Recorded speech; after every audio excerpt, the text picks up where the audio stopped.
What's happening, beautiful people? It's Tuesday, the 11th of February. A beautiful day to be alive. Me and Leah here to bring you a little joy on a Tuesday morning. Let's get this party started, Jackson. Hey, Uncle Joey here. I want to talk to you about something. If you miss the cereal of your childhood, but don't miss the sugar, here's something you're going to love. It's called Magic Spoon, and it tastes like nostalgia. Magic Spoon has got a ton of protein, but still tastes just like the cereals you remember eating as a kid. Every serving of Magic Spoon has 13 grams of protein. Again, 13 grams of protein, 0 grams of sugar, and 4 grams of net carbs.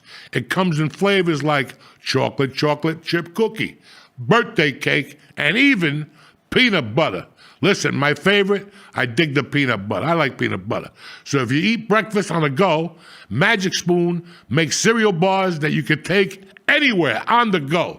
So do me a favor, get $5 off your next order at magicspoon.com/church, CHURCH, or look for Magic Spoon on Amazon or your nearest grocery store. That's magicspoon.com/church for $5 off. Welcome back to church!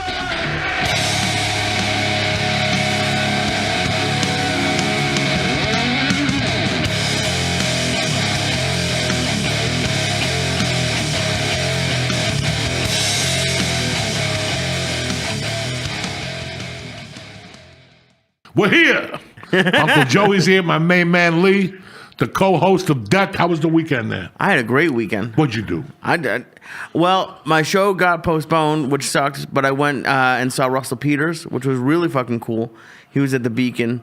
And then I'm not fucking mush. That's what I have to announce. I did well yesterday. You did? Or 2 days ago. I did well at the Super Bowl. Okay. Yeah. I got lucky on a couple of like, they had one for like, since it was like Taylor Swift, they'd won if they score 22 points in a quarter, it was like 5-1. I got defensive touchdown twice. I had just any defensive touchdown, and then I had each team.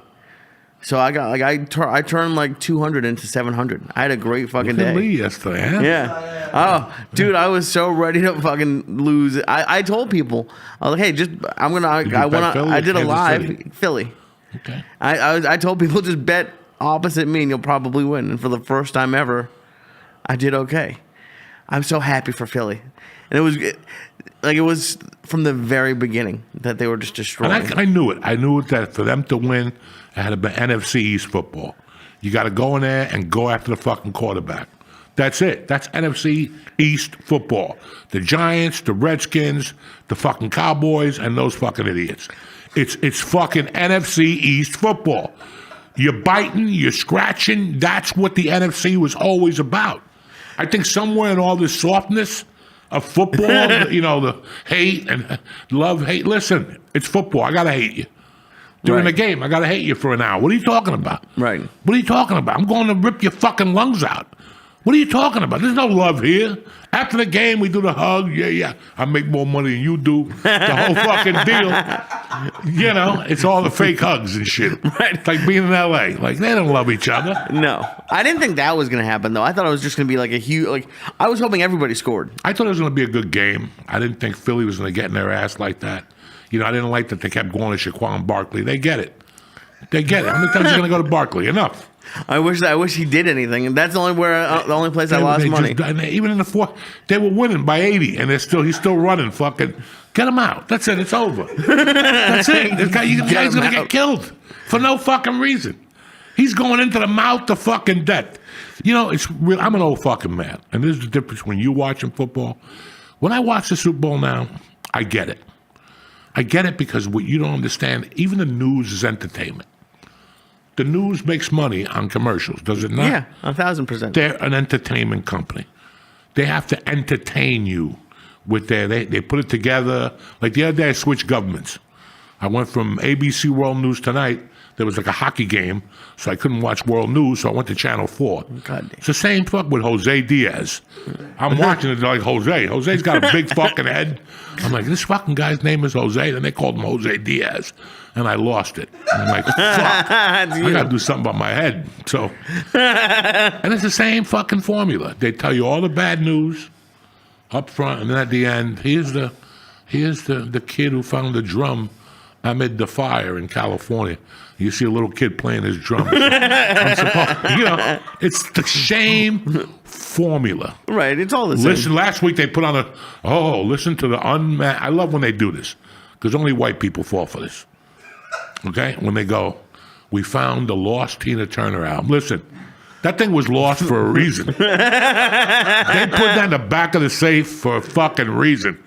It was like one of those things that she's like, let's release this. Like, not right now. Not right now. We'll get that later on. It's like a Yoko Ono fucking song. Put it in the back. We'll get it. And then you hope she dies before she ever brings it up again. Then they die. And then some fucking agent goes in there and goes, let's release it and make 10,000. You're not going to make it. It's a bunch of yelling. It's Tina Turner getting beat up by Ike yelling. You know what I'm saying? I don't need that shit. Nobody wants that shit anymore. And I love Tina Turner. I'm not saying nothing bad about it. But all that, like, we found 3 more Beatles songs. They're terrible. The Beatles put out everything. Backwater, Cookies. They were like Elvis. Like, if you hear that Elvis had a missing song, trust me, it's bad. Well, now, like, I don't know if there's obviously going to be missing stuff, but I saw that Scorsese is doing this, like, mini-series for Fox Nation, like the Fox Nation app.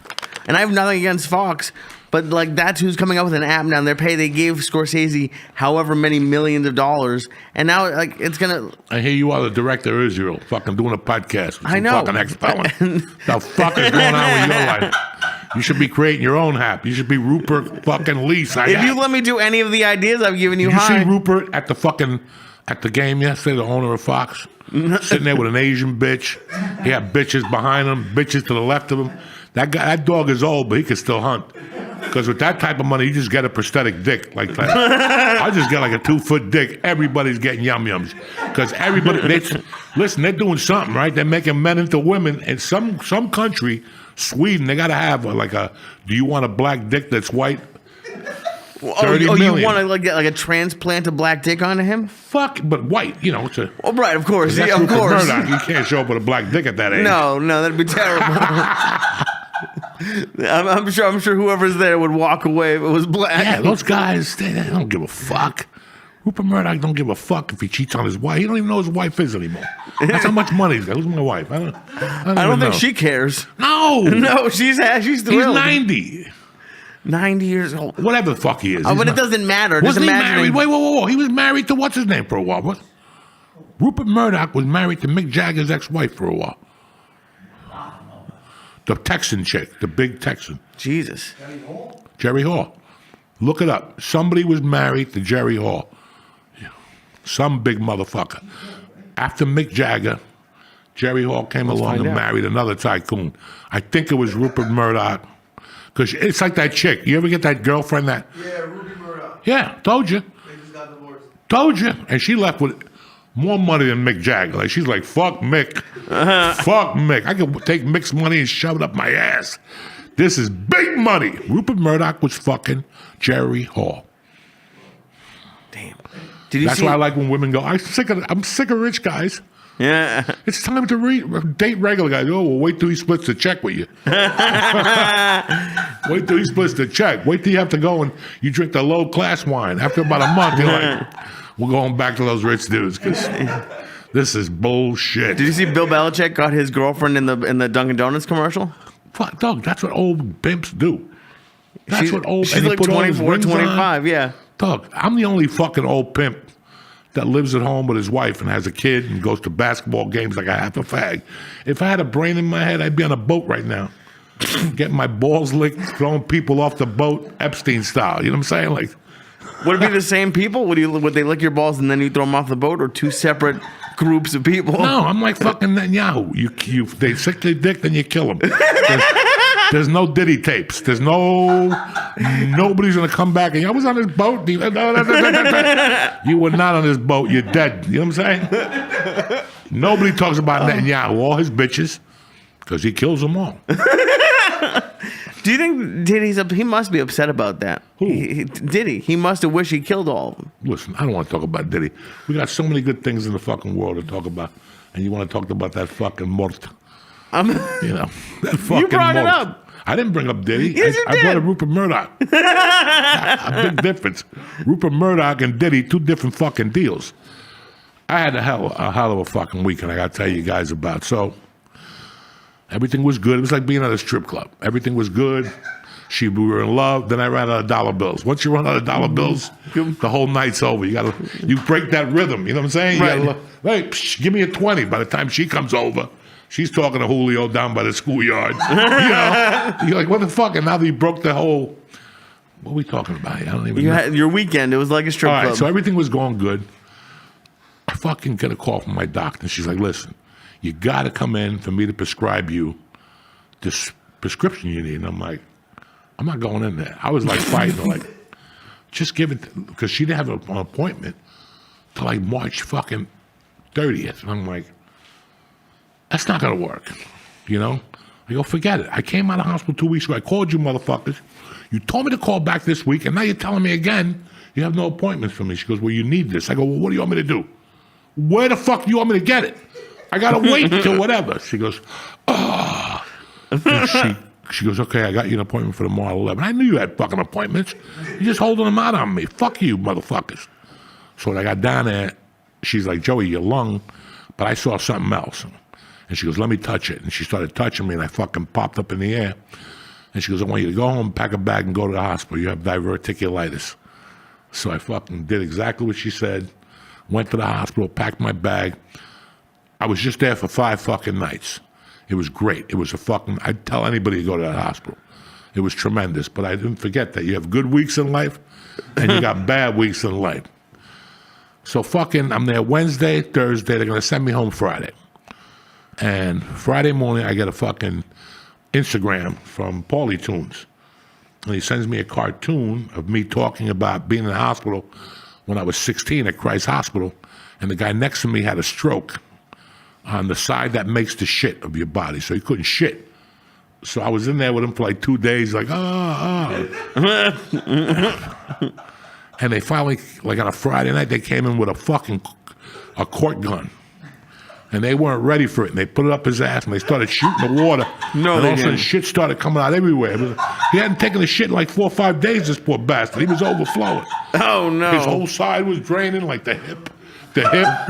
You could hear it on them going, oh, get towels and all this shit. Get down. So they put me in like a clean room, and that was it. But I get this Friday morning in the hospital. I'm like, this is fucked up. And I got a Mexican guy next to me, the nicest Mexican guy you ever met. His family came. They brought fucking Mexican food. I gave him oranges. Everybody was fucking happy. It was a fucking, because I steal shit from the back, so I would give them Rice Krispies. Mexicans love taking Rice Krispies home. I don't know what it is. Fucking, so about 8:30, they throw him out of the hospital, the fucking Mexican dude. And I'm like, oh shit. But Friday night, Thursday night, I said, fuck this. The last time I came to the hospital, I played Sober Joe. This time I'm not doing that shit. So I ate 300 milligrams on Thursday night. I was fucked up. You got fucked up off 300? Oh, like we do here on Mondays. Okay. I fucking put the earphones on. I had Led Zeppelin on. I had a basketball game on. I was writing. Don't you gotta see that notebook? I wrote like 55 pages of shit. Nice, thank And now I God. looked up. There's 2 things I could read. It's like hieroglyphic. I thought it looks like fucking that Chinese book that came out today. Same hieroglyphics and shit. So I'm sitting there Friday, and I go, fuck this. I'm taking 400 milligrams. So I pop all 4 of those motherfuckers. There's 1 left. I save it for Lee. Thank you. Because I'm a Christian. I'm sitting there on fire, and I hear this commotion. Hey, stop here. And some guy again, oh. I'm like, fuck. I take my earphones off. Hold on. I could tell something's going on in my room. They bring him in, and he's like, lady, before you put me in the bed, I have to go number 2 again. The guy's like fucking 80. And they had to flip him over and shit and the whole thing. Then he shit again. He shit 3 times in the wheelchair before he even got on the bed. Right now I'm sitting there going, I need this. I was going to say, I'm I surprised just you're not popped packing some your edibles. bag. Everything was beautiful. It's like now, now you see the correlation between the stripper. Now everything was beautiful. I had a flow going, and that's it. That's it. And now this guy, so they finally put him in bed. He don't touch the bed. He shits it again. It's 9:30, and now it smells like fucking Exit 11 in my room, and I'm in the corner. So you got nowhere to go. This ass is coming at me. So I got like a cape on, like a little fucking. Wait, is all you had that little like curtain between you? The curtain between That's all you had for the smell? That's it. Oh, so no. I got the cape they put on you with the ass out. I never put those on. I get sweats and sneakers in that motherfucker. I ain't got time for no cape with my asshole out. So I put that on around my head like a Turkish dude, like just so I wouldn't smell the shit. Wait, you put the hospital gown around your head? Fuck yeah, and left the eyes out like fucking, you know me, like Alibaba in the 40 Thieves. I don't give a fuck, Jack. Why is there no picture of this? Because I wasn't gonna take a selfie. It looked like Alibaba. And next thing you know, people think I joined ISIS, and that's a whole fucking. So it's about 11:30. I get out of the room. I had a pastrami sandwich, so I fucking went out in the hallway and ate it. I didn't want to smell that shit all night. I come back about 11:30, quarter to 12. He's kind of like, oh. Right. I lay down. And all of a sudden, because in the hospital, it's like on the drive up here today. I'm home all day. When do the doctors call you? When you're in the car. They want information. Like, can I get the information? Listen, I'm on Route 3 with sunglasses on. You know what I'm saying? Cutting people off. I ain't got time to go in my wallet. I sat there all day waiting for you motherfuckers to call. And you call at 5 o'clock, as usual. That whole system, they bother you when you least expect it. So I'm fucking sitting there, and I'm like, I'm too high to even go to sleep. So they start with their bullshit. Hi, Mr. Diaz. We're here to check your vitals. That's the oxygen and the blood pressure. Then they prick your fucking finger and get blood out of it for a sugar test. She comes in, and she's got the machine away from me, right? It's about midnight, maybe. So I can't see the numbers, but I see her go, and all of a sudden she's on a walkie-talkie, and a bunch of white people come in my room. I got like 3 white people, 2 black people, an African lady, a Filipino lady, and they're like, what could be going on? And they're like, are you okay? And I'm like, I'm okay. What's going on? They're like, your blood pressure's 190 over 100, and your oxygen level's at 88. How are you even standing? And I got up, and I'm like, I'm fine. I'm tip-top. And they're like, we don't know what's going on. We have to call the head surgeon. And I'm thinking, I know what's going on. I got 400 milligrams of me, bitch. That's what's going on. So now I know what it does to you. It raises your blood pressure and lowers your oxygen level, so we're good. Oh, good. That's awesome. Did you tell them this at any point? Fuck no. I'm going to let them guess. I'm going to let them call Mars. I'm having them call China for medical information. He was fine all day. Your blood pressure was 140 over 80, and all of a sudden now it's 198 over 100. What is going on? I'm like, oh. I tortured them, but then they tortured me because that fucking dude shit again. I was going to say, he was making a reappearance. Dog, they flipped them over and the bucket fell. So now there was shit juice all over the fucking floor. I didn't say a word. You know me, I usually fucking go, what the fuck is this? I'm going home, call an Uber. I didn't say a word. I just wanted to get healthy. I was up all night, but the clinker is, like I was asleep but up.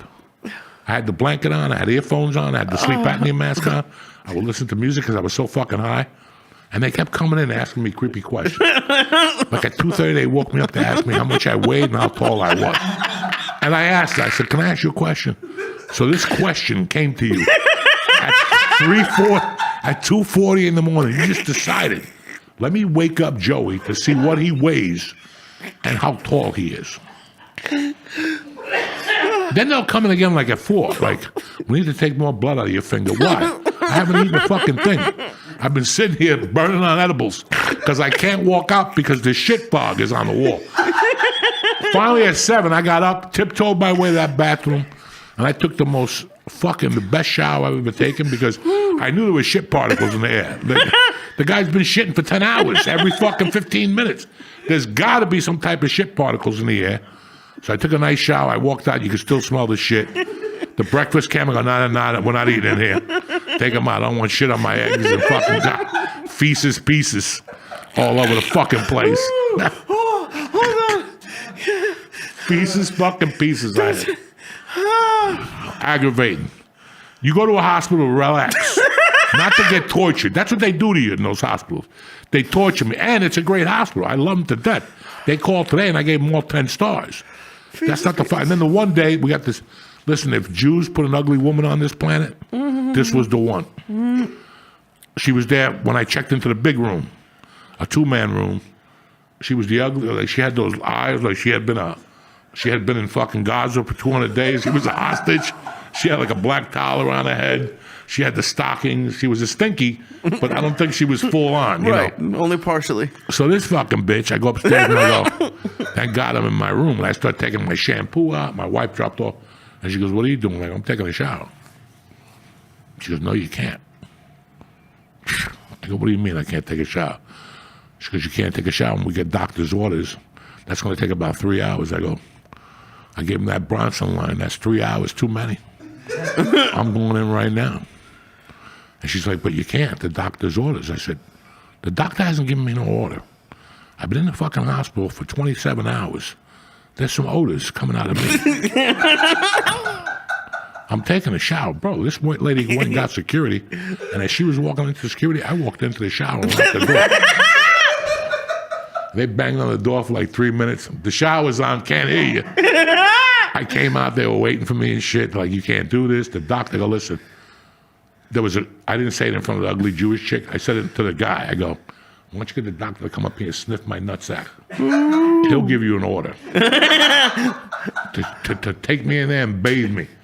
My nut was rotten on the left side from laying on that. You have that. Sometimes you got pee around your dick. That's one thing. You can wipe it off. But if you got that nut I love that. Yeah. you have it and it's on your hand, and then you can't wipe it off your leg because it just slicks. That's what I had. Yeah. I'm not embarrassed to say it. That's why I take 3 showers a day, because I know that's what comes out of my left nut juice. Right. Because I lay on my left side. I figured it out. Right. Now, I just want to paint the picture. Is this before or after this guy shit himself? This is way before he came. This is when the All right, Mexican so this guy is was pre. there. Okay. Holy shit. Oh my god. And yeah, because you going 27 hours without a shower never happens. Dog, come on. I took like 3 Puerto Rican ones where I get the hot towel and you wipe your armpits and between your balls, but that don't do it. Because You got to use soap and fucking Dove and elbow grease.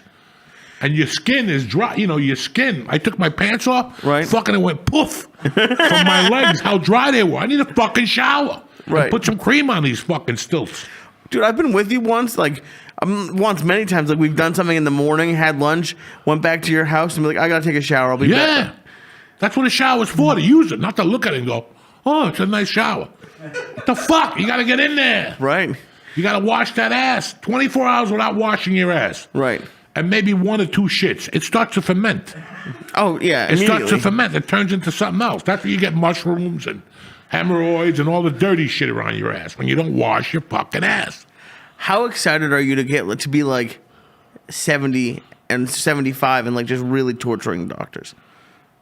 I'm not excited at all. No? No, I'm still thinking about all the people I could torture now. Right. But I got people that call me every day they're looking to get tortured.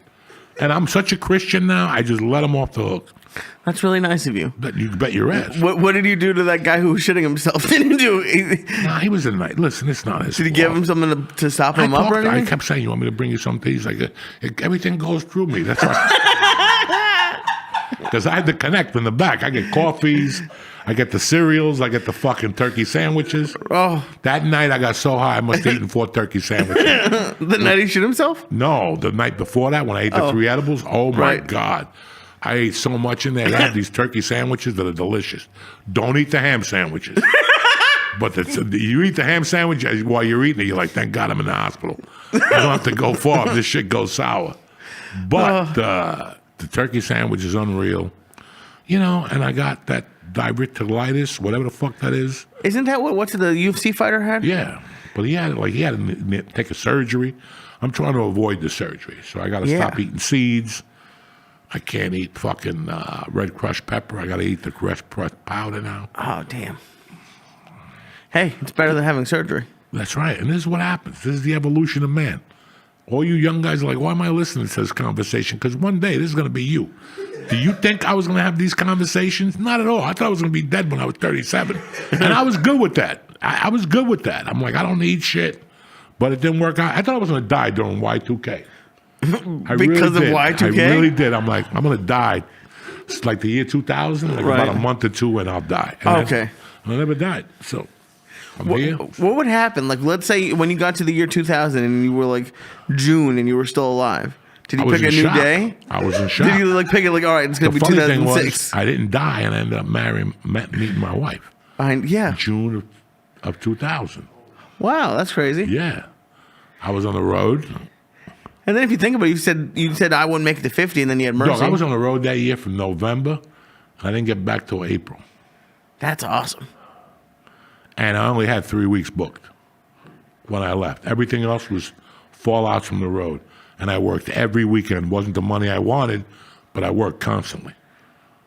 And you were just taking a bus? Was that Fuck that? No? I was with a girl in a car. Oh, shit. Oh, okay. That was And I had that to one. throw her clothes away because she would put her clothes in the back seat, and I'd be smoking cigarettes, and I'd fling them out the window, so I thought. And when we get to the destination, I look at the back, and her shirt would be burnt. So for years, she would always tell me, I don't know what happened to those 3 shirts. They just... Oh, they just ended up burned. Holy shit. Dude, I'm surprised you lasted as long as you did in the hospital. Especially now hearing it. Like both times, I was surprised that you lasted as long as you did. And then this time to hear, because you don't do well with weird smells, like even a little bit. So Sandals, little things just tick me off. Ranch dressing. Then the one day they brought me salad with ranch dressing. I almost went off. Then the next day they brought me no salad, but with the right salad dressing. Wait, they brought you no salad, but they brought No, dressing? They brought me no salad. Okay. But dude, the fact that you survived, even just take out the dude shitting, because that's actually kind of, at some point did it get funny? At some point did he start to laugh? Listen, when you're in a hospital room, you think you're on True TV and that people are just fucking with you. It's like before when I got in the car. I was in the car 10 minutes. I just got the gas. I just hit the fucking 9. I'm just hitting the Jersey Turnpike North. And this lady decides to call me. And she got to put me on hold, and she wants to ask me questions. And what medications are you taking? Listen, do you see my wife in the fucking car? If my wife's not in the car, I don't know what I'm taking. You can throw out the names at me, and I'll yes you to that. I'm taking everything. Yeah. Gallipoli, they hit you with all this shit, and you're like, guys, I don't even know what's in that cup in the morning. My wife puts a cup on top of the table with pills. I just drop it. I take the other one on my own. I take one downstairs on my own. And I take the ones at night on my own. But the breakfast one, it's too many. Right. So I don't know what the fuck I'm doing. But you were saying when you're in the hospital, it feels like True TV. I asked if it got funny. Oh, yeah, at some points I got to look around. Listen, what saves me is my sense of humor, even though I don't have one. What do you mean you don't have I one? don't have a sense of humor like that. Like most people, like it happens. No, don't. Yeah, you Why don't. are you waking me up at 2:30 to see how tall I am? What, am I dying? You're calling the cash company? You know, the casket company? I mean, what the fuck? You got to sit there and go, what the fuck was that about? That's got to be a fucking candid camera minute. That's got to be a candid camera moment. Did they really just literally like shake you, Mr. Diaz? Dog, Mr. Diaz. Dog, they ask you questions. The one day, I got this fine little African chick in there that takes vitals. I mean, this girl was a sweetheart, and she was beautiful to boot. And she's taking my vitals. It's 6:30 in the morning. We're kicking it. We're doing great. I'm playing fucking music for her, Cuban music and shit, talking about Nigeria. Yeah, where all the saints came from. And fucking three people just march into my fucking thing. A woman and 2 fucking like little assistants with the pads. You ever see that when a woman walks in and she got 2 little fags with pads? This bitch just comes into my room. Now, the blood pressure machine is here. The chick is here, and the TV's here. She just walked into the TV, into my space. Hi, Mr. Diaz. I'm Dr. Doolittle, whatever the fuck her name is. And this is Whack and Frack over here. These 2 fucking Blow and Ho. That's who these are. And she's like, Doesn't even say that to me. Starts touching my stomach. And I'm like, okay, and then she's like, well, hold on, take his pulse. Well, lady, all of a sudden the bell goes off and my blood pressure's 175 over 90. And she's like, it's a bit high this morning. I go, first off, look at you and look at me. Why are you there? Back! Back! You came in here while a doctor, a surgeon, came in here while she's testing my blood. No respect for this poor fucking girl and no respect for me. And just barged in here with your college-educated ass and started Right. And that's my blood pressure. I go, step back. It's 140 over fucking 80. I go, do you see? I mean, you're a fucking surgeon. Right. There's days I was in there giving blood, and there's other motherfuckers coming in trying to give you another needle, a back rub, and you're like, enough. Let's do this first.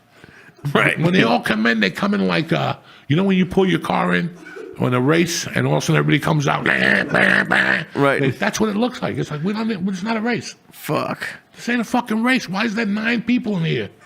Well, let me touch your legs. Why now? I got a thing on my arm. I got an IV over here. It's humorous, man. It's Right. Oh yeah. It's humorous that. Well, that does sound funny. I've laughed in public bathrooms when people fart. I'm a little kid. If that dude was shitting himself, there's a 0% There was no chance I would have fart. laughed It the was just- entire time. Listen. Let me tell you something else. Because in life, you don't know how this sounds. See, when we shit at home, we shit into a toilet. And all you hear is bloop. And every once in a while, we get the 3D experience where the water hits you in the ass, right? Yeah. Or you go to wipe your ass and your hand hits the shit or the water. You went a little too deep and now you got the black hand stain over here. All right. But that's completely different, guys, than if you shit in a bucket and listen to the bucket fall. And hear the shit. Because as soon as it hit, I go, oh, that's shit water. That ain't agua de Olimpia. That's not, it's like when puke hits. When puke hits a floor, you know what it sounds like. And if you're not watching it, listening to it, it's completely different. So when I heard that bucket flip over, it wasn't like a metal bucket. Whatever the fuck they put you in, like a little baby bucket, and the bucket flipped. When that thing went click and it hit, and I heard the nurse go, oh no. Oh no! Yeah, oh. That's it. So when I heard that, that's the first time I was like, that's real. That's real. And I'm going to walk in it and I'm going to be fucking pissed. I put on 2 of those little hospital socks they give you with the little alligators on the bottom so you won't slip. I don't think they would have done anything. Those are still cloth socks. Did what? Those are still cloth. Yeah, but I put 2 on just in case because you step on one of those little nuggets. It don't matter. You ever step on one of your own nuggets or the cat's nuggets? It's not good. You've stepped on shit before? Yeah. Where? In what scenarios there's shit on the floor? I went to get up to wipe my ass, and a little yum yum dropped the floor, and I fucking backed into it. It was on my heel. I didn't even know. You smell something funny. Because that's another thing. When you shit in the toilet, it smells like what it smells like. Right. Go cut that motherfucker with a knife and leave it in there.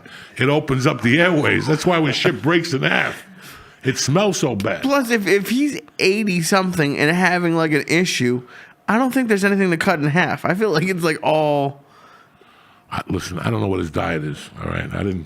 I didn't follow him around like fucking Muck and Huck. How much did they took you out of that room, you said, after that happened? No, I abandoned shit. I got up that morning at 7 and told them what time it was. I'm like, get the paperwork ready. They're like, yeah, we're going to go home. And the doctor came in, a little Arab guy, sweetheart. And he goes, we discharged you. And he goes, everything good? I go, yeah, I didn't say nothing. I didn't make a scene. I made a scene when they told me I'd be out by 12, and it was 1:15, and I was still sitting there. This guy's still going, oh. And I'm like, come on, enough. It's sunny out. My fucking legs are swollen. Because I would walk around all the time in the hospital. I walk every hour. Right. You got to move around that motherfucker. That's what you're going to die there. Oh, shit. Emergency was great. The first day I got to emergency, like an hour in, there was already a fist fight. I'm going. 4 cops had to fuck some dude up. And then he was like, in there, he was like, fuck you. You're not a doctor. Get out of my face. Get out. And all of a sudden I heard 25. Like somebody's 25 milligrams or something. Oh, no. And I heard him yell, And that was it. I went over and checked on him. He had blood all over his fucking thing. A fist fight in the. Did you see the fist fight?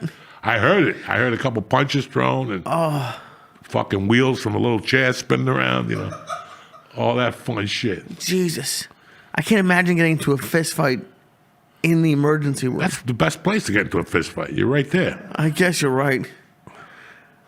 Fuck. It's a crazy world out there, Lee. People get into fist fights in a lot of fucking places.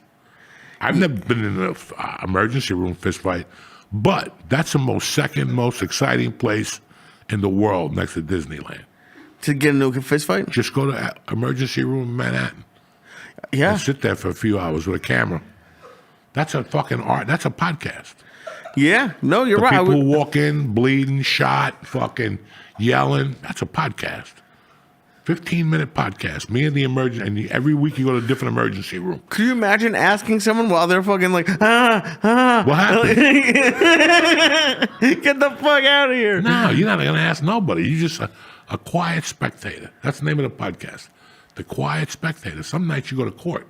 Go to midnight court downtown and see what comes in there at midnight. Do you think they still have midnight court? They got to have something. Jesus. They have a bunch of that on Zoom now. Court. Yeah, but it ain't the same. No. I want to sit down on Zoom and watch. You got to sit there and get the action, the odors. You know what I'm saying? The guy comes in stabbed. You want to smell the blood. Oh, yeah. Jesus Christ. Yeah. Midnight. If you didn't get stabbed. That's why I was hoping. Why do you keep something asking happened about? I to don't you. want to get stabbed. I don't want to get hit in the head. Just a little cut in People the send me leg. messages now like, have you gotten mugged yet? No, I don't want to get mugged. You're going to get mugged eventually. Please stop If saying they that. mugged fucking Jerry Rocha, they're going to mug you. I go to. He I got don't, mugged twice. They took his jacket. They took his jacket. Yeah, he had to walk home with What no kind of? jacket. I don't have that kind of jacket. I don't have nice jackets. They don't care. They don't. $2 is $2. You know what I'm saying? That's all they need. Fuck. So be careful. Always wear underlinings. Underlinings. Yeah, like a fucking Arctic t-shirt and Arctic pants. Oh, that'll You know- really help. You know, if they make you take your pants off, now you got protection underneath. We're going to take a break with that one. Poor Lee couldn't handle that one. I don't know where to go from I don't know there. where to go from there. We'll be back, bitches. Hey, Uncle Joey here. Listen, if you want a nicotine pouch that's going to rock your world, I'm talking about rock your world, look no further than Nick. Nick pouches come in 10 awesome flavors, from crisp mint to exotic tropical fruits. They're available in 3, 6, or 12 millis, you know what I'm saying? AKA milligrams. So you can choose your own adventure. Me, I like this little berry lemon ice. Are you kidding me or what? It takes me to an island with a raft, people jumping up and down. Each pouch lasts up to 2 hours, and they're made with natural coconut fiber filling and all natural flavors. So, do yourself a favor. Make the switch to nicotine pouches today. You're going to love these. Right now, church listeners get 35% off. What did I say? 35% off when you order through the exclusive link of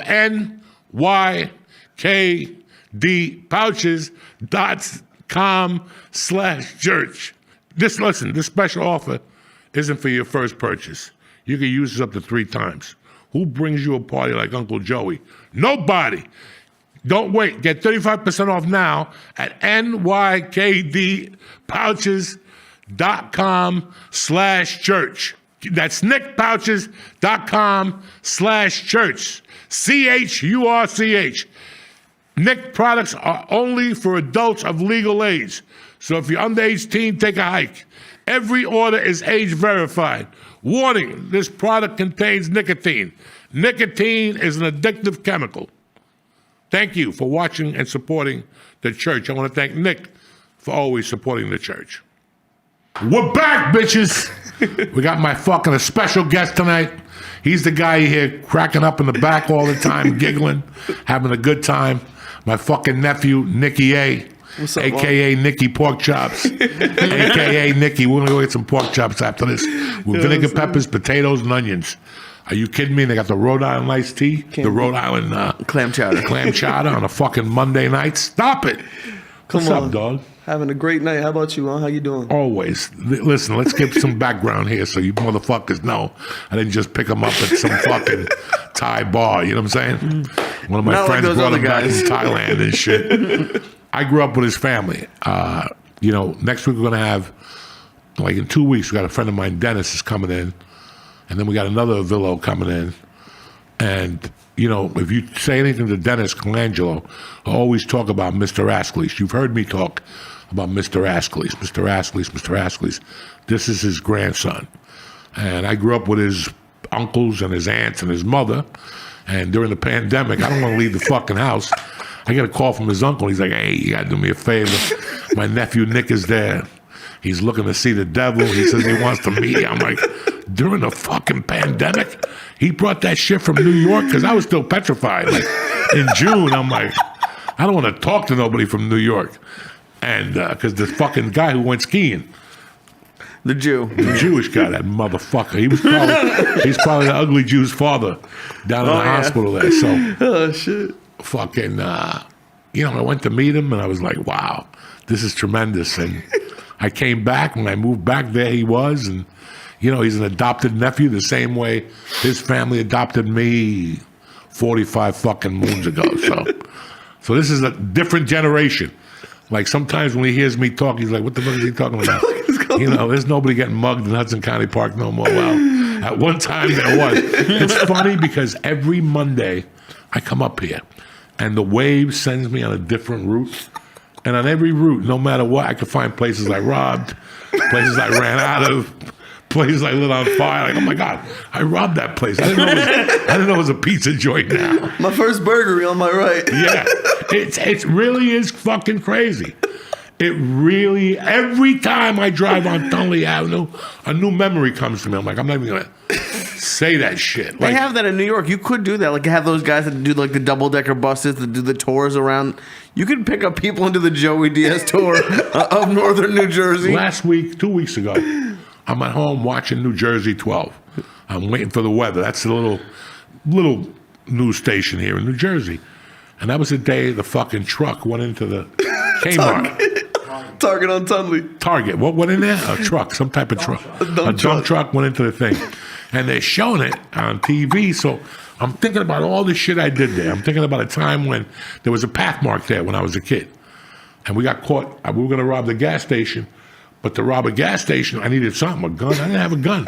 So I go, fuck it. I called my friend. I go, let me go to Pathmark and rob a gun. And we'll tape it, and then we'll go up there like a water pistol. Water pistol. We'll tape it. Well, I get caught robbing the gun. Like, I didn't even make it out of box. Why not just buy the water gun? Because I went all A. When you go all A, you're going all A. You ain't got time to spend $1 on a water pistol. Maybe there wasn't even $1, Lee. Did you think of that? So, I mean, I apologize. We're not and I still considering. remember arguing with the lady outside crying, telling her my brother died, and I got another brother that's retarded and needs a gun Just lying. to shoot himself. And she's like, okay, I'll let you go this time. She was like 6'5", ugly and big. But then I thought about another night, because Tunley Liquors used to be that. When I was a kid, it was basically Pathmark, and Tunley Liquors was huge. It was like a supermarket of sin. And you were just running in and out of there. We didn't. We couldn't get served in that. So we would stand outside and see somebody who was going in there. Come on, dog, give me a case of beer. Do me something. But one night we were in there. I'm not going to mention no names. One of my friends goes in with somebody to get a case of beer. He leaves us, 3 of us outside, and there was a well-known homeless dude in North Bergen at the time. He lived in Hudson County Park, and he had leaves all over him, and he'd come out like he had like a bum leg. And I'd see him by Hashways. Like today, I got pulled up 79th Street. So I sat at that light by Gold Coast, and I had to stare at Hashways. And I thought of fucking a doozy of a story there. So your mind goes away. You're like, Jesus Christ, people are not going to believe this shit. So we're talking to this homeless dude. We knew him. He would talk to us. Now it's July, and he's got like a painter suit on. Like the whole body suit with the zipper up on top. And we're talking to him. It's like 3 of us. What's going on, man? Hey, can you spare $1? Yeah, we give him $1. But if we gave you $1, 3 of us gave you $1, you were going to get tortured. Like, we're going to tell you we're gay. We want to suck your dick. So we're talking to this poor bastard back and forth. And my buddy's got a newspaper. And I go, give me the lighter. And they give me the lighter. He goes, what are you going to do? And I get the newspaper. I burn the newspaper and I put it in his back pocket. And he's there talking to us in front of Pathmark. Like 6 minutes go by. And you see smoke and a little couple flames. And we're fucking dying. And finally some lady comes out. She goes, hey, you're on fire. You're the fucking best, Unc, I So swear. this is torture stories. Like, there was a summer we just tortured people. We'd get out of the car and just torture people. You know, we'd stay in Jersey till 3, and then you went into the city. And you were in the city at 3:30 in the morning in the village with a mirror on the hood, snorting coke, just drinking beers like we owned the street. And people would walk by, hey, how are you? Hey, nice to see you. Shit. Was that the one where like you had like not like a small mirror, like you would had a big one? Yeah, we robbed the house. And it had like those, you know those things next to you? Where you put your like nightcap and shit? Like, no, in the bedroom. A night table. Where your alarm clock is. It was like one of those things that had a piece of glass in it. So we're like, we're not going to use that. Take the glass. So we took the glass. You know, but we would stop people. Like guys would come over and go, hey, what are you guys doing? Nothing. And then we talk to them for like 10 minutes. You want a beer? Yeah, give them a joint. You want a joint? And then we'd start like, listen to me, ask you something. Have you ever considered being a fag? And they're like, yeah, what? No, like, why? You guys fags? All 4 of us. We're all 220.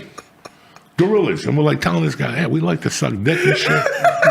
And that was every night we did that to some poor bastard. How long would they last? Like, if I'm smoking a joint with somebody, like I would leave pretty quickly. Like 25 minutes, 30 minutes, and we would come on, They'd just suck our chat with dick you? just one time. He wants to suck your dick. Take him. And we would play it like, I want to suck your dick. And the guy would sit there like, what the fuck?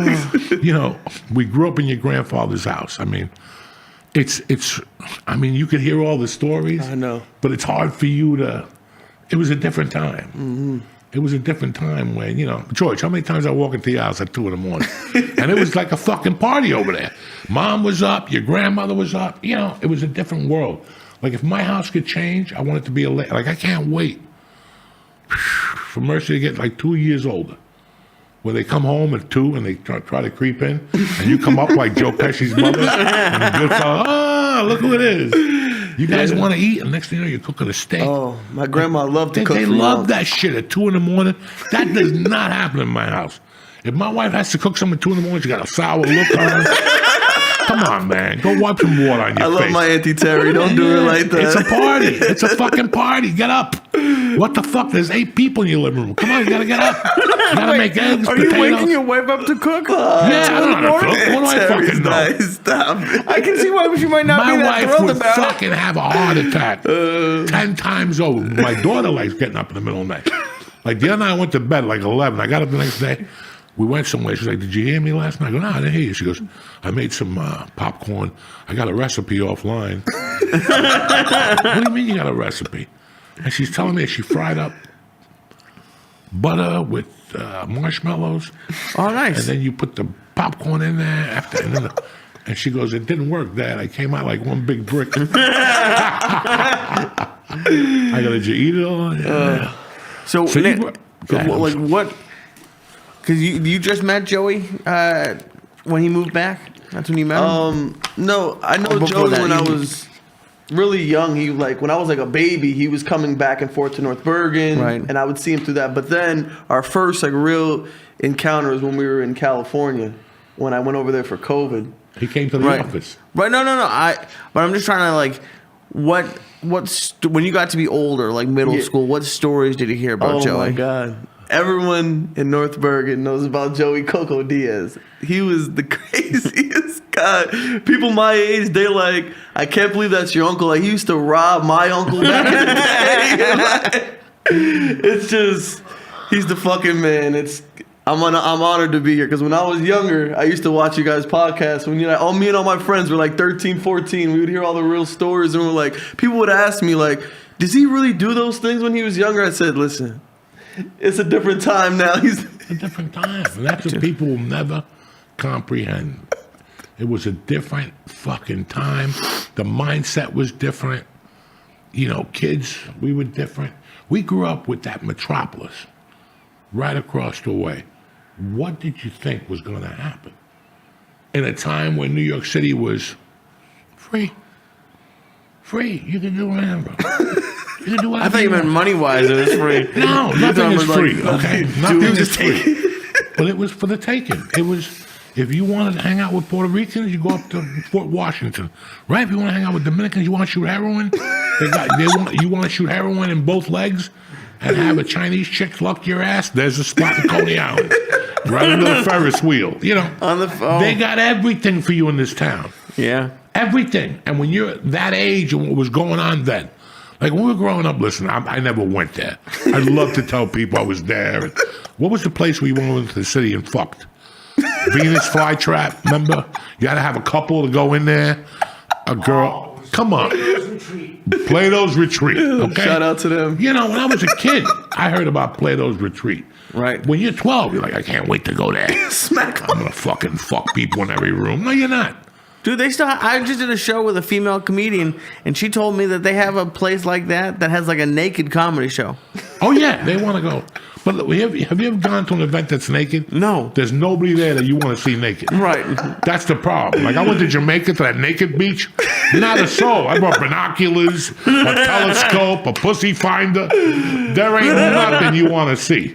Nothing, okay? Crazy. Miami, the topless beach.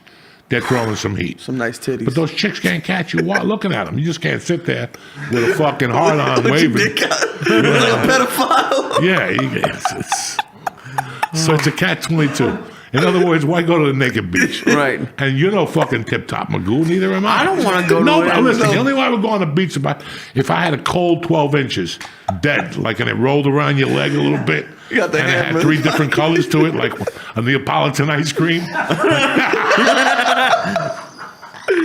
I still can't get over 12 inches dead. What is it? How big is it alive if it's 12 inches dead? You gotta go for 15 cold, you know what I'm saying? Oh. Early in the morning. That's how you go out to a naked beach. Oh, You're gonna shit. show me your little 6-inch guy. And within the hour, when you start feeling comfortable, Magumba's gonna show up with 24 inches, and there you are under the seat with a blanket on again, putting suntan on your girlfriend's back, making sure she's looking the other way. Don't look that way. You got shot in the dick. But I will say this: my funniest encounter with you out in public so far is when we go out to eat every single time. So this one time we're going out, and you already know what I'm gonna do. This Japanese guy comes up to Joey. He goes, "Hey, are you Joey Diaz?" He looks at him. He goes, "Are you Mr. Otani?" The Dodger. That wasn't even, dude. It was almost. The only difference is that guy didn't come up to you. That guy was sitting across the restaurant. As he was leaving, the whole night you were like asking questions, and then as he was leaving, you're like, "Nice to see you," and then he was like, "Oh, he was actually excited to see you," and then like, "Is it nice playing for the Dodgers?" And this I guy, asked him, do you play for the Dodgers? No, I have a sushi restaurant. he's like, "No, I live around here." And he's like, "Oh, I thought you were Shohei Oh Ohtani." my god, that was so fucking funny. Listen, my generation, they love you. Just know that Let me forever. explain something to you, man. You know, that whole, and I could say this to that whole Italian Hoboken funny mentality was all over the place. You know, we're quick-witted, like this. Your grandmother was quick, dog. She was the king of quick. I heard her say a couple things that were fucking so quick. But a lot of people, I grew up in a fucking area where people were naturally funny. You know, George is naturally funny. These people are fucking naturally funny. Forget about the shit with your uncle. I mean, he was like the nicest guy in the world to me growing up. I always went over there, and he always, "You hungry?" You know, I was just thinking about a fucko over here. When we used to, Friday nights, when me and his uncle during the week, I had no money, and your uncle would come get me and take me to Chan's. When I have no money, and you take me to Chan's, I gotta kill for you on a daily basis. Like, I gotta stab motherfuckers. I'm a soldier. You know, he'd go over there and get the steak on a stick, the pork fried rice, the roast pork yakame, the slices with the sesame seeds on top, and get beers and a zombie Look and at shit. Lee. I'm ready right now. Dog, you have no idea. At the bar with Charlie, God rest his soul, or whatever the fuck happened to him. You know, the Chinese bartender, that guy was there 30 years. We bought him a house. Those guys bought him a house in the cocaine days. You know. Here's a 20. Here's a 20. Here's a Yeah, 20.